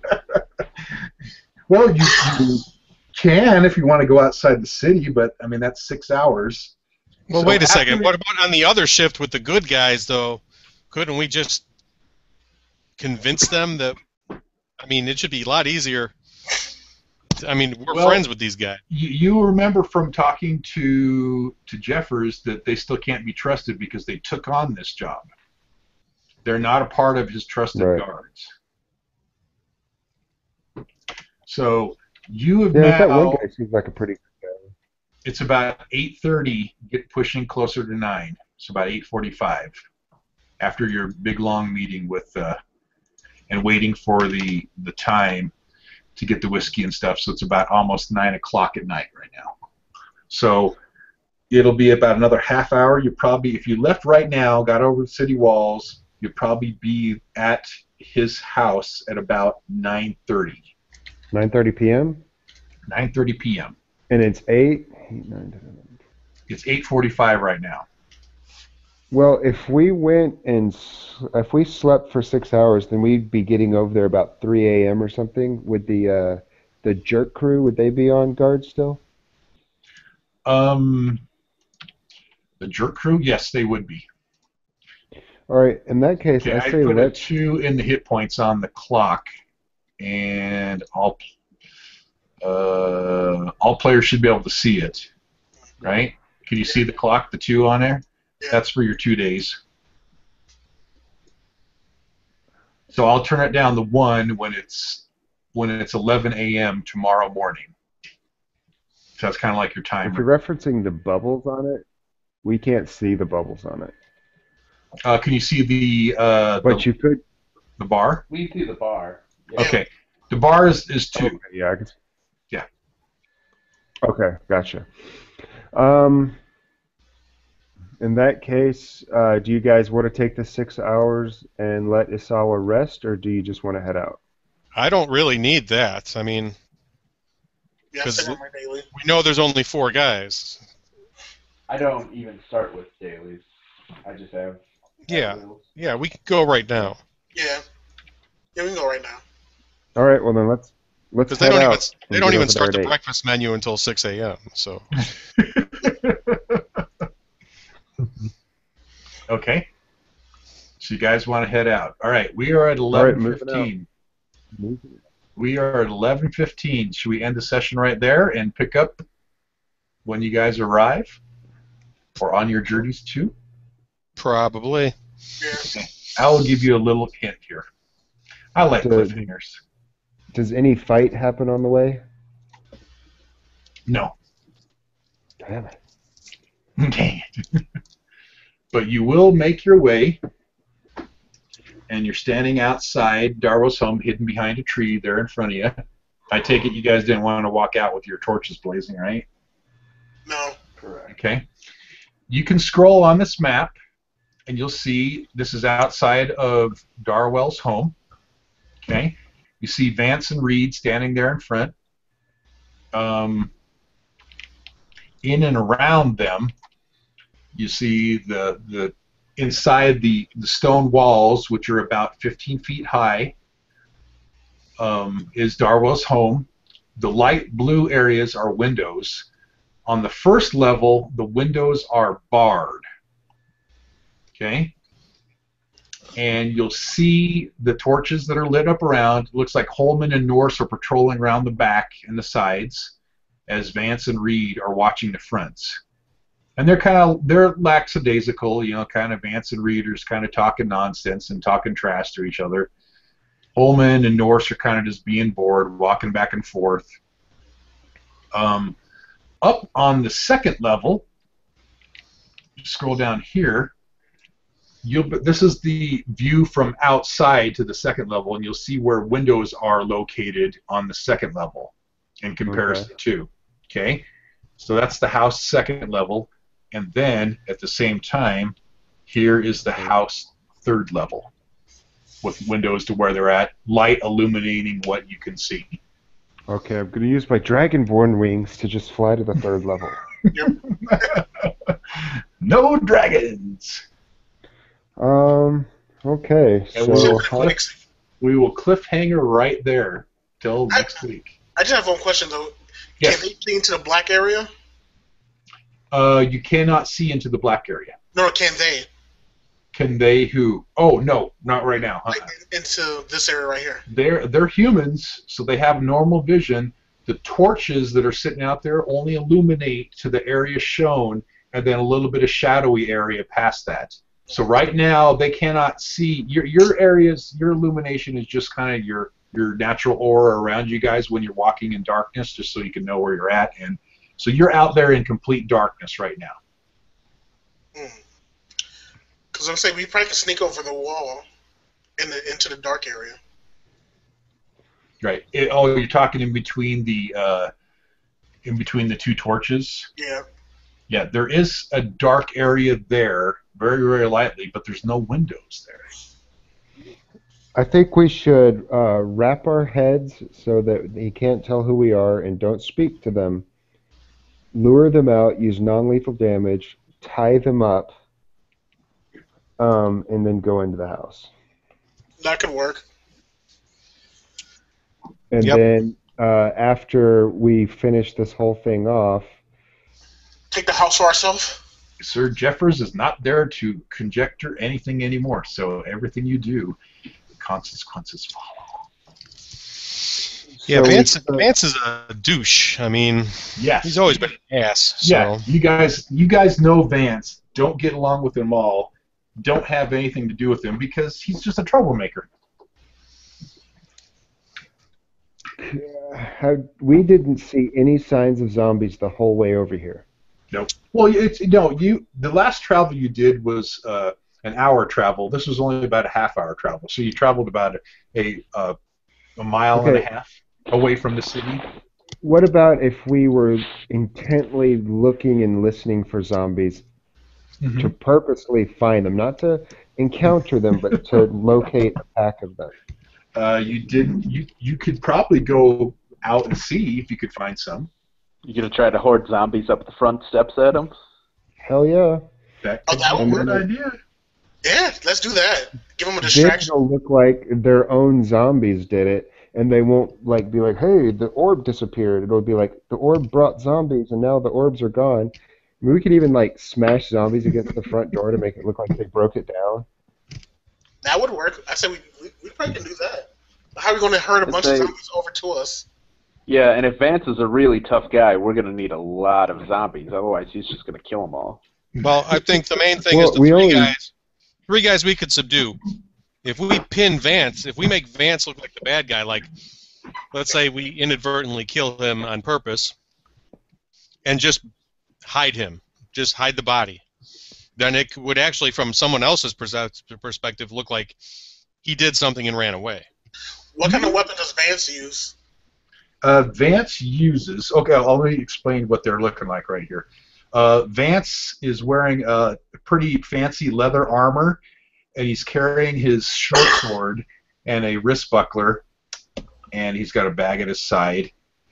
Reed, from what you can see right here, is in chainmail. He's got a crossbow on his back, and he's carrying his halberd. My halberd's better. My halberd's better. That's very true. That's because you're an adventurer, and he's just a measly guard. Well, I could slash Vince across. At the very least, we could use the zombies just as a distraction and try to sneak in if they don't actually kill him. Yeah, That's true. yeah, that's what I was And thinking. then once inside, we'll Okay. figure it out. Yeah. But keep in mind, at 12 o'clock midnight, the next crew is going to be showing up. And it's Yeah, we won't have time to herd up 12. zombies. how far are zombies out? Huh? You don't know. You guys would have to go Well, look and find out and risk maybe- time and everything. Maybe it's in our benefit to actually wait till the Cole's group, because Cole is more of the good guy, right? Yeah. So if we got a herd of zombies, got them like a good 20, or like 100 feet away from the house, and then like I could like do the sound of like a lady in distress or something, and then when they come out to fight the zombies, then we could sneak in. Whereas Well, Vance would instead just it be could like, put could make one of the zombies light up too, so they, if in the middle of the night, if they see this zombie, they'll attack it. That could work. yeah, I like the zombie yeah, idea. make it light up. But you still got to go find a zombie. We'll have 12 hours once the other shift comes on. Whatchamacallit? True. Yeah, Right. we could always set like a designated That's amount good. of time to look for them, and if we don't find them by a certain time, go with Plan B. Yeah. So what And then I'll there's let you the guys... fact of the matter that zombies are slow as hell. They only move 4 spaces. I mean, even I can kite them. Yeah. Guide them all the way back. Come get me. Come get me. Reminds me when people kite Kazakh to Stormwood. Yeah. Then you have to herd them all together. No, well, I'll let you guys kind of discuss on the forums, figure out your plan. I mean, you can, just do some kind of, strategizing, if that's a word. Yeah. In the forums, decide exactly what you want to do for the beginning of the next session. So this is just the cliffhanger we'll leave you at, and you guys can figure out exactly what you do, because I think you guys have all thrown out some pretty good ideas, and they're going to be a lot of fun to watch happen. Yeah, It's just- it'll be an interesting session at least. Yes. Yeah. Yes. So, but there's the problem. Did we lose Clarence? He did. He dropped. So yeah, it's just a matter on how you want to get into the house and find out what the heck is going on. Yes, indeed. All the level. Cool. All right, then I will see you guys on the forums. I really got to get going because I'm starving. All right. Cool. Take care. See you guys man. next week. Yep. Yeah, talk to you later. Stop the broadcast. Later. Later. Clarence is back. What happened? Did everyone just drop out?